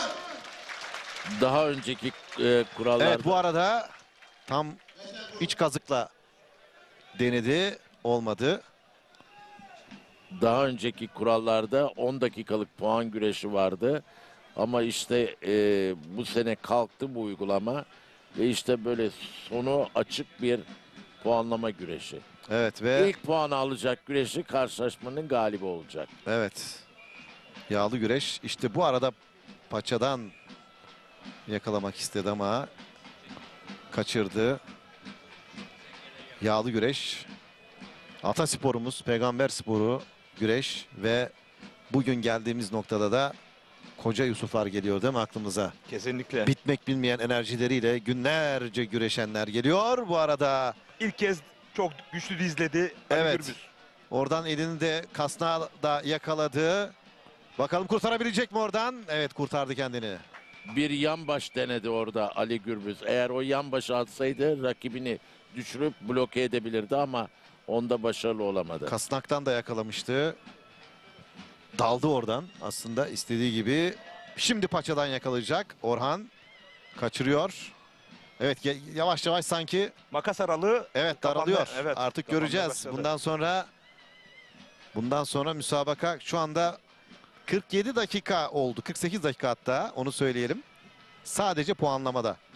30 dakikada öncesi var bunun. Dolayısıyla artık Ali risk almaya başladı dikkat ederseniz. evet. Oradan yine kasnaktan yakaladı, ardından kaçırıyor. Bir de tırpan denedi ama olmadı. İkinci ihtar. Orhan Okulu'ya Orhan değil mi? Okulu'ya ikinci ihtar geldi. Doğru mu bu karar? Kule Hadi hakemlerin, biraz eleştirelim. kule hakemlerin vermiş olduğu karara %100 katılmak durumundayız. Yani ihtar gerekiyor muydu o anlamında söyledim. Katılmak tabii ki mecbur, katılacağız ama ihtar, ikinci ihtar, çünkü biraz tribünlerden tepki aldı bu karar. Evet, biraz hızlandı. En azından oyunlar gördük. Aslında ben şunu düşünüyordum, tek oyunla bitiririm diye. Şimdi paçadan ve kasnaktan yakaladı. Ben de seyirciler özelinde kule hakemlerin vermiş olduğu karara riayet etmeleri konusunda Tabii, öngörüde o ayrı, bulundum. o ayrı, Evet. o ayrı. Evet. Sadece ben hani senin görüşünü merak ettim. Gerekli mi, gereksiz mi? Hakemler doğru karar verdi mi anlamında. Evet, bir kez daha yakalayacaktı ama. Gitgide sıklaştılar değil mi? Evet. Evet. Yani en azından paçalara uzanma. Hamlelere başladılar. Paçalara uzanma, kasnaktan uzanma, yere uzanma. Bunların hepsini daha çok görmeye başladık. Bunun sonunda 50 dakika oldu. Toplamda 80 dakika. Dile kolay sevgili seyirciler. 80 dakikadır iki efsane birbirlerini yenip yarı finale yükselmek için mücadele veriyorlar. Manavgat Yağlı Pehlivan Güreşleri'nde CV Enerji Türkiye Yağlı Güreş Ligi'nde ilk etapta sevgili seyirciler. Bizler oturduğumuz yerde yorulduk resmen. Değil mi? Yani bizler oturduğumuz yerde yorulduk ama onlar yorulmak bilmiyorlar. İki efsane. Ali Gürbüz, Orhan Okulu.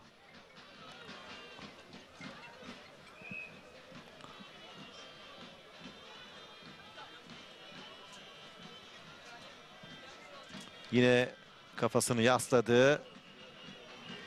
Kasnaktan da tuttu. 80 dakikanın şu anda paçadan yakalıyor. Paçadan yakaladı.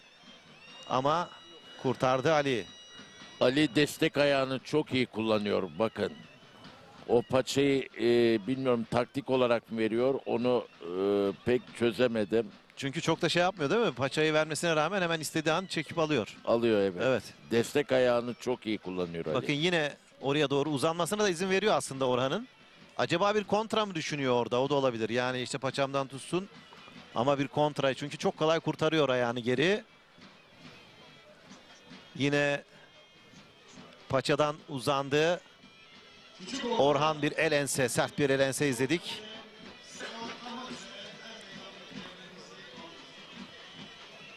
Maçın hakemi de biraz daha güreşin dercesine böyle hareketli olun işaretini yapıyor. Güreşin içerisine girmesini Evet. arzu ediyor. Evet. Çayır hakemi 52 dakika oldu sırf puanlamada. Orhan yine paçadan tuttu. Evet. Bir ihtar daha İhtar geliyor. gelecek. Yakaladı. 2'ye 1 oldu. Ali Gürbüz'e de bir ihtar geldi. Bu ihtarlarla biraz daha hareketlendirmeye de çalışıyorlar şu anda sevgili seyirciler, hakemler. Şimdi oradan yakaladı. Bakalım kurtarabilecek mi kendini? Orada bastırmaya çalışıyor ama kurtarıyor kendini bir kez daha. Ali Gürbüz çok yaklaştı. o pozisyondan kurtulmak bile çok zorken Ali Gürbüz Ayağını Çok da güçlü. sakatladı yanılmıyorsam. Parmağında bir problem var. Bu arada durmuşken aslında tekrar izleyebiliriz. Hemen getiriyor Barış Kömez yönetmen arkadaşımız. Orada gerçekten kurtarmak zordu. Bir kez daha Bakın. izliyoruz. Bakın burada. İşte bunu bastırabilirdi. Çok iyi açıldı. Onu söyleyelim Ali Gürbüz. Çok iyi açıldı. Daha Ve doğrusu rakibinin basmasına izin vermedi. Çok güçlü kapandı. Evet. Orhan Okulu Şurada bakın diye bir ayağıyla diğer kavrayamadı, ayağı evet. arasında mesafe. İzin vermedi. ama bu hamle biraz daha süreyi kısalttı. İki taraf özelinde. Evet. 53 dakika oldu. 1 saat olur mu? Kıymetli konuklarımız, Muhtemel. büyük Manavgat Yağlı Pehlivan güreşlerinde deste küçük boyda yarı final. Gerçekten tahmin etmek çok zor. Antalya Kumluca'da faaliyet Yine gösteren Orhan Uçar Emlakları Yönetim Kurulu paça kasnak yapıyor şu anda. Hem paçadan tuttu hem kasnaktan. Kemal Yiğit, Kocaeli İzmir. Sol eli kastakta, Salih Paça'da en Evet. tehlikeli olduğu noktalar. Evet, paça kasnak yaptı. Buradan bakalım. Evet, kaçırdı bu arada paçayı. Büyükşehir Belediye Başkanı Hemen Ali burada bir kontra yaptı. Yavaş yavaş Ali Gürbüz çizgisinin dışında risk almaya başladı. Beşiktaş Artık tabii mecbur 54 dakika çünkü oldu. Hasan Arat adına güreş yapıyor. Deniz Yine kasnaktan tutup kafasını yaslayaraktan Antalya Demre'de faaliyet Ali'yi yıpratma çabaları devam ediyor. Ali'nin de tarımlarının sahibi ciddi bir şekilde Ali Çetin bakın adına güreş yapıyor. yorulduğunu görüyoruz. İkisi de çok yoruldu aslında. Kolay değil. Belediye Başkanımız Sırf puanlama 54 dakika oldu. 30 dakikada öncesinde güreştiler. Çok zor. Gerçekten çok zor. İki efsaneyi de kutlamak lazım. İkinci saate gidiyoruz. Evet. Şu anda 55 dakika sırf puanlamada geçti Hüsnü abi. 30 dakikada öncesi var. Hiç kolay değil. Ve şu ana kadar da 2-3 hamle dışında böyle çok fazla bir hamlede göremedik. İlk başladığı gibi dinç ve ilk başladığı gibi dikkatliler. Çok büyük bir efor harcadı iki Kesinlikle, pehlivan da. kesinlikle öyle. Kesinlikle öyle. Ama şunu söyleyebilirim, yarı finale Ali Gürbüz, Orhan Okulu mücadelesi devam ediyor çeyrek finalde. Buradan yarı finale yükselen baş pehlivan da oldukça zorlanacaktır herhalde değil mi? Yani iki yorumcum da aynı görüşte çünkü çok Efor yoruldular. sarf ettiler. Yani 55 dakikayı geride bıraktık. 30 dakikada öncesi vardı. Tüm bu açılardan baktığımız zaman gerçekten de zor. çok yıprandılar. Puanlama güreşinde 2 maç süresi kadar efor harcadılar. Bir kez daha şimdi yine deniyor. Oradan bastırabilecek mi bakalım.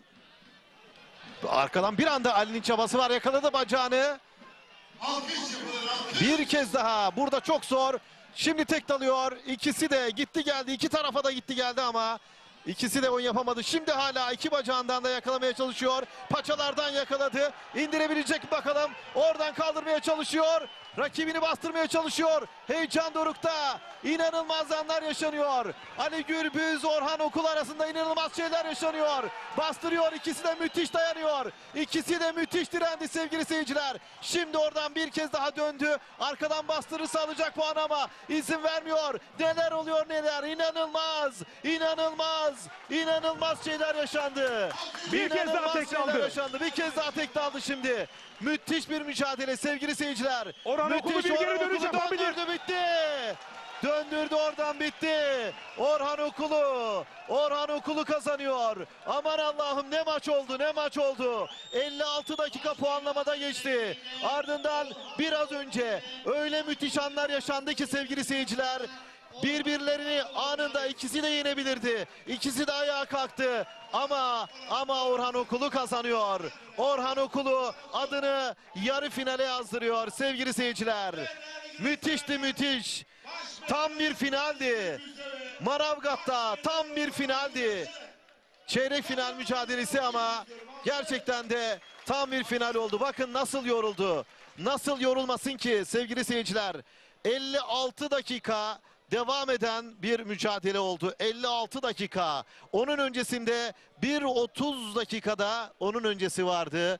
Dolayısıyla öyle şeyler yaşandı ki bakın Orhan şu anda suyu açtı. Suyun altında orada şu anda böyle bir görüntü veriyor. Belki de daha önceki finallerde bile bu kadar yorulmamıştı sevgili seyirciler. Çeyrek finalde gösterdiği bu eforu yarı finalde bile göstermemişti. İşte bir kez daha izliyoruz. Burada inanılmaz şeyler yaşandı. Tek daldı yakaladı. Ardından Ali Gürbüz arkaya doğru geçmek istedi. Sonrasında devam etti. Burada boşa çıktıktan sonra yeniden Orhan'ın orada bir hamlesi oldu. Ali iki bacağından yakaladı rakibini. Paçalardan tuttu. Sonrasında yani anlatılmaz yaşanır ya, aynen öyle sevgili seyirciler. Kafasına bastırdı ve işte burada, Kol sarması. burada değil mi?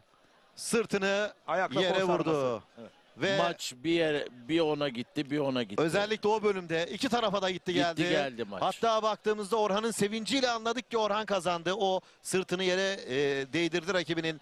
Tam 57 dakika sürdü ve 57 dakikanın ardından yarı finale çıkan diğer baş pehlivan Orhan Okulu oldu. Böylelikle Ali Gürbüz'ü yenen Orhan Okulu, Yusuf Can Zeybe'yi yenen Hüseyin Gümüşalan, İsmail Koç'u yenen İsmail Balaban ve Seçkin Duman'ı yenen Serdar Yıldırım yarı finale yükseliyor.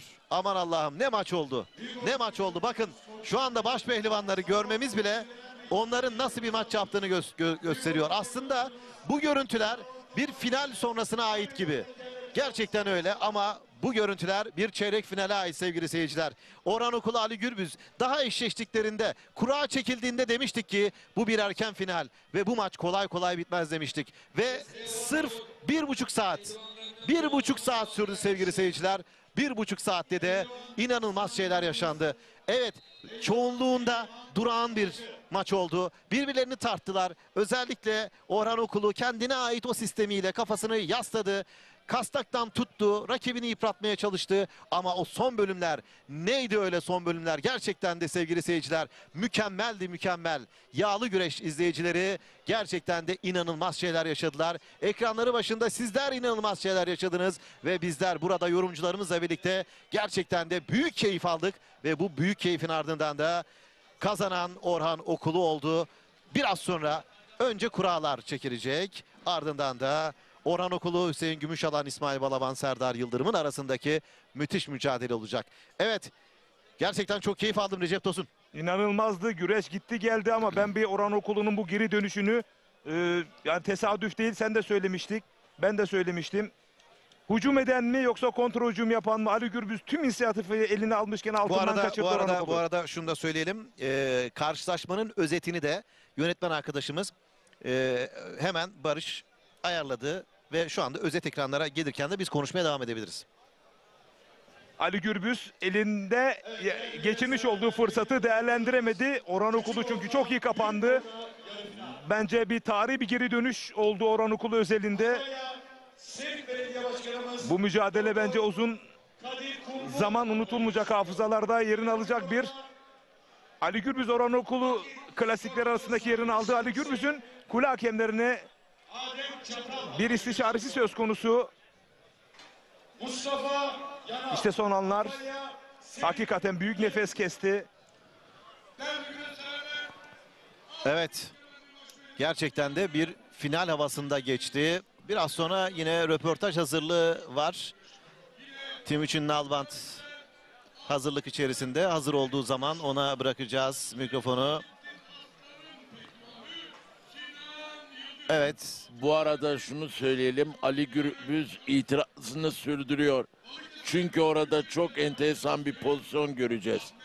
Orada bastırdı mı ona Ama itiraz ediyor Ali. tam hakimiyet pozisyonu. önemliydi tabii. Bu tür Son anı olmazsa yönetmen arkadaşımız Barış'tan rica edelim. O son anı, o İki pozisyon yeniş var. anını tekrar ekranlara getirelim bizler tam- de.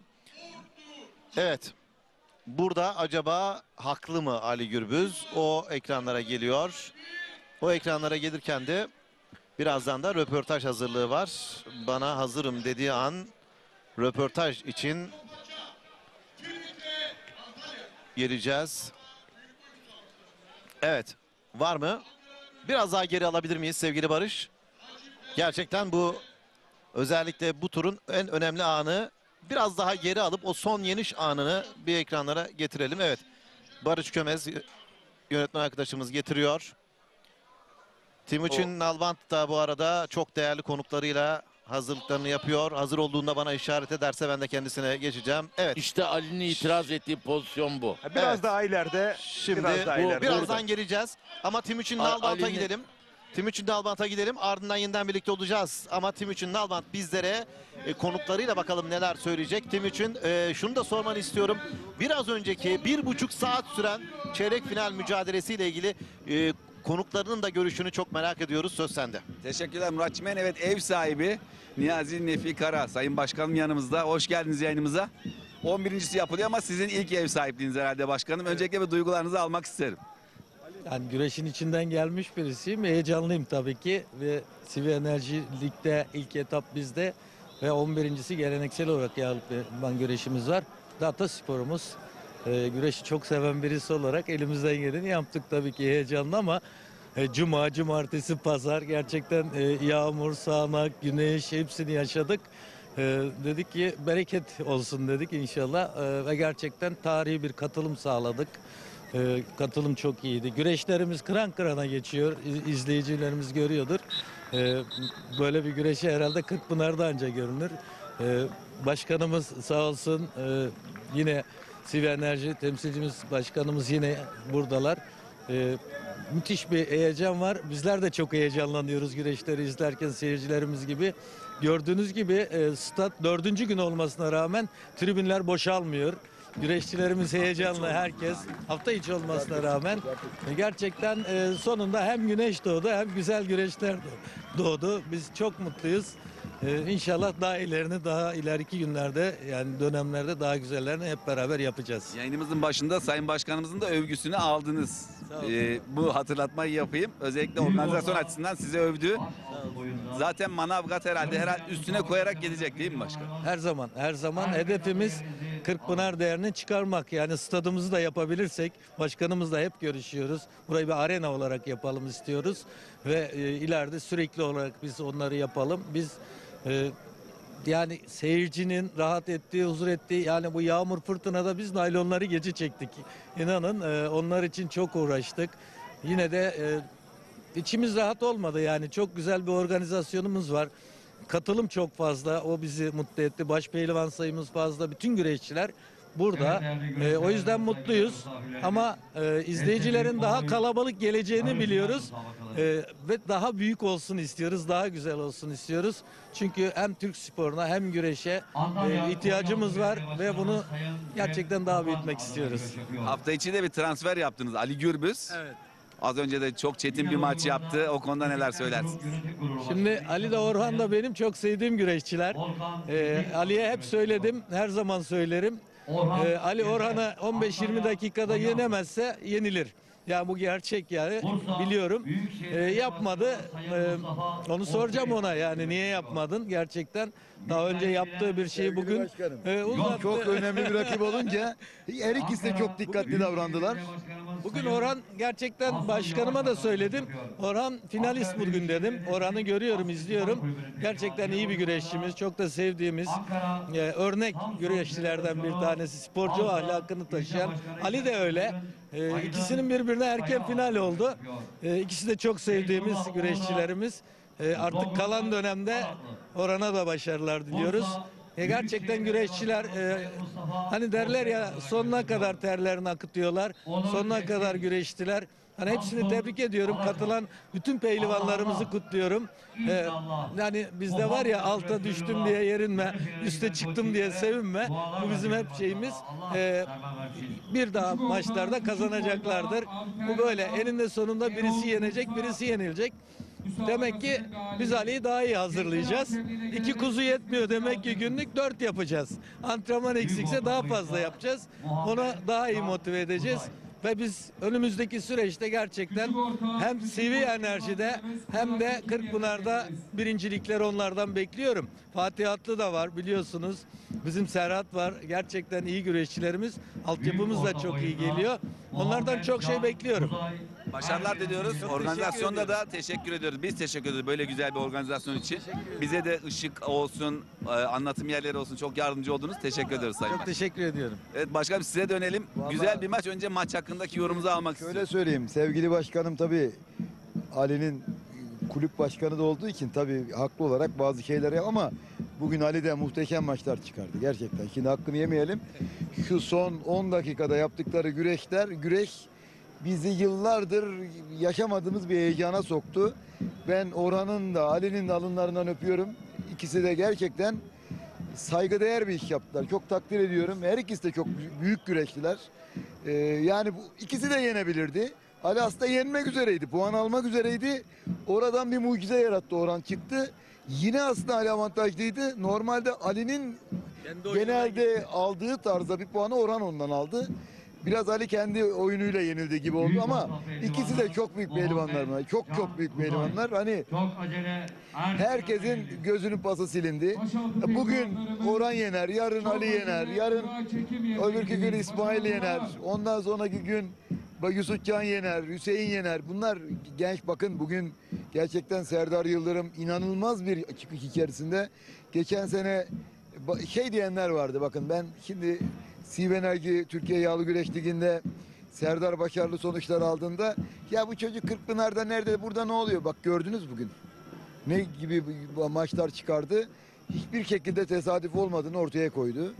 Ve ben hani o gencecik çocuğumuzu, daha çok küçük ya bazılarının yarısı yaşında. Sakin çok da saygıdeğer, çok beyefendi bir evladımız. Gerçekten şimdi ben yarı finalde de muazzam maçlar, güreşler bekliyorum. Burada başkanım gıyabında söyledim ama bir de yanında söyleyeyim. Hakikaten gerçekten 4-5 gündür burada muazzam bir ev sahipliği yaptılar. Kendilerine ben tekrar şükranlarımı sunuyorum. Manavgat'ı hakikaten Türkiye'nin bütün herkesin zihinlerine kazıdılar. Bizim işimizi zorlaştırıyorlar biraz. Çünkü burada çok üst konforu ortaya koyunca başka yerlerde de aynı şey bekleniyor. Tabii zorlanıyoruz. O imkanlar her yerde yok. Aslında hepsi, bütün belediye başkanlarımız misafirperver ama olmayınca kaynak yapılamıyor. Burada hem misafirperverler hem de kaynaklar geniş. Ben gerçekten şükranlarımı sunuyorum. Hem kulübü çok güçlü hale getirdi. Yeni bir ruh kattı, zenginlik, güzellik kattı. Anladığımız kadarıyla güreşte seviyor başkan. Pehlivan ya. Yani şimdi adam geçmişte güreşmiş, yağlı güreşte de yapmış. Greco-Romen de güreş yapmış. O yüzden bizim için büyük bir şans. Çok büyük bir şans. Bir yandan da gene sponsorumuz Sayın Tarık Sarban'a teşekkürlerimi sunuyorum. Sivenerji Türkiye Yağlı Güreş Ligi'nin isim sponsorluğunu bu yıl yine devam ettirdi. Hem de çok ciddi astronomik bir artışla devam ettirdi. Ona da ben buradan katkıları için teşekkür ediyorum, şükranlarımı sunuyorum. Her şey daha güzel olacak. Ve bugün bakın, biz bu başarı esaslı planlamayı yapmasaydık bu güzelliği sağlayamazdık. Hepsini ince ince hesaplıyoruz. O yüzden mücadeleye dayalı, çalışmaya dayalı ödül ve derecelendirme sistemini kimse inkar etmesin. Bu olmazsa olmazdı. Bir de bakın, bir kere daha buradan uyarıyorum. Biz biliyorsunuz ilk 64'e girenlere daha yüksek yolluk, piyasanın şartlarını çok daha üstüne bir yolluk ama 64'ten sonrasını da normal güreşlerdeki yolluk veya biraz daha şimdi arkadaşlarına göre daha az bir yolluk yaptık. Bunun bir sebebi var, bakın. Onun sebebi de şuydu. Diğer güreşlerde bakın başaltı ve büyük orta dışında kimseye yolluk verilmiyor. Bu üç boyda da anlaştıklarına sadece yolluk veriyorlar. Ama burada Manavgat Belediyesi'nin böyle bir şansı yok. Kim gelirse güreşiyor burada. Bakın burada tarihi bir rekor kırıldı ya. 2084 kişi kaydoldu. 1987 kişi de geldi, resmi kayıt yaptı. O yüzden bu sayı 3000 kişi olsa ne olacaktı? Karşılanabilir miydi? O yüzden bunu dikkat etmek zorunda. Ben belediyelerimi de korumak zorundayım. Yoksa bakın yarın ödenemez hale gelir. Doğru mu başkanım? Ödeyemez. Yani şimdi kalkıp da verdiğimiz bütçenin 2 katı bütçe çıkarsa ben ne yüze bakacağım? O yüzden her şeyin ölçülebilir ve sürdürülebilir noktada olması lazım. Yoksa bizim hiçbir sporcumuzu düşük yolluklarla göndermek gibi niyetimiz yok. Ama Başarıda olsun. başarıda bu çok büyük ücretler alsınlar. Bir de ikincisi ölçülebilir olsun. Derdimiz bu. Yarın planlanabilir olsun. Plansız bir ama seneye ligimizi şöyle söyleyeyim, daha planlı hale getireceğiz. Bu alıştırma sezonu. Çünkü yarın biz hakikaten 3000 kişi gelirse nasıl eriteceğiz yani şimdi?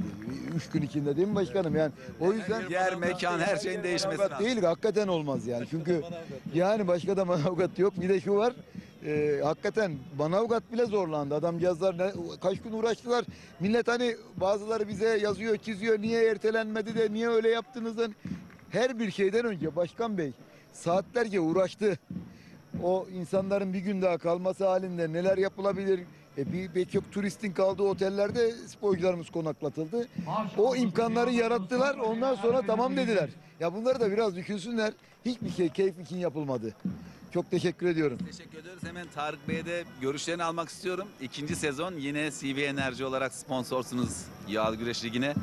Ve bugün de yeni sezonun ilk müsabakasıydı. Siz neler düşünüyorsunuz? Bizim ikinci sezonumuz şu anda burada ama başkanlarım güzel dileklerini sundular.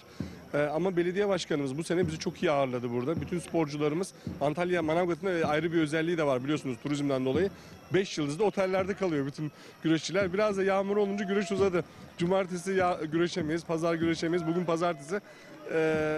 Aslında güzel de oldu. Atasporumuz için hem federasyon başkanımız hem de Manavgat Belediye Başkanımız elinden gelenleri yapıyor. Biz de yani bizim atasporumuz bu. Yani 700 yıllık bir tarihten bahsediyoruz. Yani bunu lig haline getiren federasyonumuzla beraber lig başladı ve biz de CV Enerji olaraktan bir atasporumuza sahip çıkmak istedik. Ben küçükken güreşmişliğim var. O yüzden belki biraz daha empatimiz var buraya. Seviyoruz yani güreşleri seviyoruz. Ama daha büyük duygu şu, Türk'ün ilk er meydanı. Yani 700 yıldan beri yapılan bir gelenek. Yani biz bunları dokunmazsak, geçmişimizi bilmezsek, geleceğimizi bilemeyiz. Biz bu dönemde biz yaşıyoruz, biz varız. Biz atasporlarımıza, geleneklerimize, göreneklerimize dikkat edeceğiz. Bu ligle beraber de ilk defa 700 yıldan beri ilk defa artık güreşçilerin isimleri çok ciddi anlamda piyasaya çıkmaya başladı. Çocuklar artık kendi güreşçilerin ismini söyleyerek dışarıda güreşiyorlar. Bunları falan görüyoruz. Bu da bize mutluluk veriyor. Biz CV Enerji olaraktan, CV Enerji ailesi olaraktan yağlı güreşlerimize olmamız gereken yerde olacağız. Her zaman destekleyeceğiz. Az önce Başkan Bey de bahsetti. 2000 üzerinde sporcu ciddi bir rakam ve bunun da artması da söz konusu. Biz de burada takip ediyoruz. Minik boylarda tabii çırak usta ilişkisi var ama bu atasporuna ilgi de artıyor gittikçe herhalde değil mi Sayın Başkan? Şimdi şöyle dediğiniz doğru. 2000 üzerine bir katılımcı güreşçimiz var. Bizim bu yeter mi? Yetmez. Aslında bizim 80 küsür tane güreşçimiz var burada. Baş pehlivanımız var 81 tane. Baş pehlivanlarımıza belki bir sosyal sistem yani bunların sigortalama sistemine gidebiliriz. Belki başkanımla konuşuyoruz. Bunun vakfı kurulabilir. Buradaki güreşlerde kaza geçiren, sakatlanan ailelere destek çıkacak bu camiye destek çıkacak bir vakfımız olabilir. Bunları yapmamız lazım olduğunu düşünüyorum. Belki bunu biraz daha yayabilmemiz için bunu oyun haline getirme, daha profesyonel hale getirip çocukların bunu bugünlerde PlayStation'lar çok meşhur biliyorsunuz. Buralara getirip bunları biraz daha çeşitlendirmemiz lazım. Bu camiayı kendi içinde bir şekilde yaşatmamız, canlandırmamız lazım ve sadece belediyelerin destekleri, federasyonun, devletin ve bizim gibi illerin destekleri değil, tüm halkın hem oyun oynayarak hem severek ilgilenmeleriyle bu camia aslında desteklenebilir. Yani bizim şöyle söyleyeyim, neden vakıf? Şöyle bizim geçen yine bir çocuğumuzu kaybettik. Güreşlere gelirken kaza geçirmişlerdi ve önce hastane sonra çocuğumuzu kaybettik. Tabii yolda yani bugün burada yarın Kırkpınar'da yüzlerce binlerce kilometre yol gidiyorlar. Burada bir şey oldukları zaman bunların hepsinin ailesi var, annesi var, babası var, çocuğu var. Yani bunları bu kardeşlerimizin de güreşçilerimizin de atasporumuzu devam ettiren bu ana nokta yani bunların da bir vakfı olması gerektiğini. Hatta biz bu çocuklara şimdi biz destek oluyoruz. Seyfettin Selim ağam bir kısmını annesine babasını bir eve almak istiyormuş. Çocuk alamadan gitti. Allah rahmet eylesin. Bu anda da onu da anıyorum. Ama biz onun dileğini Seyfettin Selim ağamla, ben Tarık Sarvan olarak özelimizle karşılıyoruz. Onun dileklerini biz annesine, ailesine yapıyoruz şu anda. Yerine getiriyoruz. Ama bunun sürdürülebilir olması lazım yani. Bu tür etkilerle biz bu camiye inşallah atasporumuzu bugünün gerektirdiği şartlarla, zamanında ağalar yapıyormuş. İşte şimdi belediyeler yapıyor. Şimdi lig oldu, daha büyük sponsorlar falan. İnşallah hep beraber, sizler de buradasınız. Bakın TRT ailesi de burada. Bizi yalnız bırakmıyorsunuz. Çok mutluyuz. Tüm medya seyircilerimiz falan televizyon başlarında, ekran başlarında bizleri seyrediyorlar sizler sayesinde. Buradaki heyecanı onlar da yaşıyorlar. Lig sayesinde şu da oldu. 7 kere, yılda 7 tane Kırkpınar yaşıyoruz burada. Biraz önce güreşi gördünüz. Orhan'la Ali Gürbüz'ün güreşini gördünüz. Yani bırakmadılar. Bir de şunu gösteriyor. Mesela cumartesi günü çok ciddi bir yağmur yağdı. Ve güreşçiler çok ciddiye aldığı için dediler ki bu yağmurda güreşmeyelim. Bu yağmurda güreşmeyelim. Biz bunu sakatlanabiliriz ya da çok sallanıp geçebilir. Yani çok basit geçebilir. O yüzden yağmurda durdurduk sağ olsunlar. Bu da ciddi bir maliyet oldu tabii hem belediye başkanımıza hem federasyona hem güreş düzenleyen ekiplere ciddi bir maliyet oldu. Ama burada da şu görünüyor. Tüm güreşçilerimiz şunu diyor. Bu yağmur başka zaman olsa yağmurda hadi hızlıca güreşelim. Burayı tamamlayalım. Haftaya başka şehirdeyiz, oraya gidelim. Ama burada şu oldu. Yani yağmur yağıyor. Çok ciddi bir yağmur yağıyor. Burada siz de gördünüz yani. Ciddi bir yağmur yağıyor. Güreşmeyelim. Pazar günü güreşelim. Bir sakatlık olmasın ama adam gibi görüşelim yani. Bu da şunu demek oluyor. Kırkpınar gibi güreş oluyor. 7 tane Kırkpınar'ımız var. Ve gerçek mücadelenin olduğu yerde seyirci oraya gider. Oraya bakar seyirci biliyorsunuz. İnşallah burada da bunu sağlayacağız halkımıza. Atasporumuzu artık bu zamanda yani 2024'te 25'te geçen sene 2023 ilkiydi ligin. Önümüzdeki yıllarda daha çok tabana yayaraktan bütün vatandaşlarımızın sevdiği aileleriyle, çoluğu çocuğuyla geldi. Hatta burada aileler görüyorum. Anneler görüyorum, kızlarıyla, oğullarıyla, babalar görüyorum. Ailece gelenler olmaya başladı. İnşallah bunları arttıracağız. Atasporumuzu tüm halkımıza ve sonra tüm dünyaya sevdireceğiz. Biz de desteğiniz için teşekkür ediyoruz. Eklemek istediğiniz bir şey var mı Takip? Ya iyi ki varsınız. Hep beraber bu camiye sahip çıkacağız. 700 yıldan beri olan bir atasporu. Mutluyuz. Sağ olun. Teşekkür ederiz. Sağ olun destekleriniz için. Evet, Tarık Sarvan'la beraberdik. CV Enerji Yönetim Kurulu üyesi ve liglerin sponsoru. Bir de vakıftan bahsetti. Bu da tabii önemli bir detaydı. Yağlı Güreş ailesinde böyle hassasiyetin olduğu mevzuları da öğrenmek bizi de mutlu ediyor diyelim. Sözü yeniden Murat Çimen'e bırakalım. Teşekkür ediyoruz. Gerçekten de önemli konulara değindi. Vakıf olayı. Altını çizmek lazım. Başına herhangi bir şey gelebilecek bir pehlivana sahip çıkmak. Ailesine sahip çıkmak, destek olmak. Gerçekten çok büyük, çok önemli. Yani birçok yerde liglere isim verilebilir, bir şeyler yapılabilir ama bu derece işin içinde olmak, özellikle bir vakıf kurup sonrasında da onlara bu şekilde destek olmak gerçekten ben çok önemsiyorum. Murat kardeşim çok haklısın. Tarık Bey'in bu görüşüne katılmamak mümkün değil. Hatırlıyorsun güreşte Türk Güreş Vakfı var. Ahmet Ayık, evet, olimpiyat Ahmet dünya ve olimpiyat şampiyonu. Buradan Ahmet abimize selamlarımızı iletelim. Hürmetlerimizi iletiyoruz. Olimpiyat dünya ve Avrupa şampiyonumuz. Yaşayan efsanemiz. O gerçekten büyük bir özveriyle bu vakfı kurdu.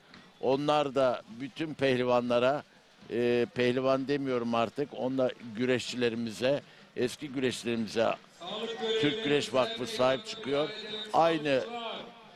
Aynı dileği geleneksel güreş sporlarımız için de diliyorum ben. Evet, özellikle hep söylüyoruz yağlı güreşte gerçekten çok önemli. Şimdi çeyrek final heyecanı tekrar ekranlara evet, geliyor. Barış'a teşekkür ederim, yönetmen arkadaşımız Barış Kömez. Çeyrek finaldeki mücadeleler. Seçkin Duman, Serdar Yıldırım, İsmail Koç, İsmail Balaban, Yusufcan Zeybek, Hüseyin Gümüşalan, Orhan Okulu, Ali Gürbüz karşı karşıya geldiler. Serdar Yıldırım Seçkin Duman'ı yendi. İşte İsmail Balaban, İsmail Koç'u, Hüseyin Gümüşalan, Yusufcan Zeybek'i, Orhan Okulu da Ali Gürbüz'ü yenerek yarı final yaptılar ama ne çeyrek final oldu, gerçekten de heyecanın en üst noktaya kadar çıktığı ve son ana kadar kimin yendiğini anlayamadığımız, her iki tarafın da kazanabileceği müthiş bir maç oldu. Hatta son anda Ali Gürbüz'ün itirazı da vardı. Acaba bir puan var mı yok mu tartışmaları şeklinde. İstersen Barış'a rica edelim. Şimdi Orhan bu Okul, Ali karşılaşma Gürbüz'ü da çok önemli. şu anda ekranda olan mı? Serdar'la Seçkin'in maçı. Bakın bu maçta bir gitti geldi. Seçkin bir ara bastırma pozisyonuna geldi Serdar Yıldırım'a. Az önce ekranlarımıza geldi. Ama Serdar bir anda ters döndü ve kazandı. Ayağa kalkarak Seçkin'in oyun yapmasına imkan vermedi. Evet, bu özellikle Hüseyin Gümüşalan mücadelesi ekranlara geliyor. onları da ekranlara getireceğiz ama tartışma olan Orhan Okul Ali Gürbüz mücadelesinde son anda bir Ali Gürbüz'ün itirazı vardı. Onu tekrar izlediler. Sonra hatta Ali Gürbüz de tamam dedi ve gitti ama orayı yönetmen arkadaşımıza rica edelim. O son anları, Orhan Okulu Ali Gürbüz arasındaki çeyrek final mücadelesinin son anlarını eğer ekranlara bir getirebilirse, orada Ali Gürbüz bakalım itirazında haklı mıydı değil miydi? Ama gerçekten de şunu söyleyelim ki son anda Orhan Okulu kazandıktan sonra böyle gitti suyun altına kendini bıraktı. Nefesleri kesen bir mücadelesi oldu ama iki güreşçi de gerçekten çok büyük bir efor harcadı. Yani büyük güç kaybettiler. Şimdi Ali'nin o pozisyonunu hep birlikte izleyeceğiz. Evet. Orada tam bir hakimiyet var mı yok mu? Onu itiraz şimdi etti çünkü. Ali buradan bakın künde arayışları vardı. O pozisyonda hakim olamadı. Şimdi buradan rakibinin çiftlemek istedi burada. Ali Gürbüz iki paçadan bakın yavaş gösterimde seyrediyoruz. İşte Ali'nin burada ben puan aldım diye itirazı vardı. Var mı peki? Buna bakalım. Biraz buraya yoğunlaşalım. Sevgili Recep Tosun'a da bir soralım. Tam hakimiyet kuralı olması lazım. İşte burada Ali ayağını öbür tarafa atıp yani şu anda arkasına geçip tam hakimiyeti sağlaması lazımdı. Yani şurada mı itiraz etti acaba? Bakın sürekli aslında Ali Gürbüz'ün aslında burada sürekli çabaları vardı. Orada kendini Orhan iyi kurtardı. Onu söyleyelim. Ardından da yine bakın İşte tek dalıyor. Burada daldı. Buradan işte bunu yaptı. Bu hareketle birlikte de kazandı. Ama öncesinde ben aldım, ben kazandım şeklinde bir itirazı vardı.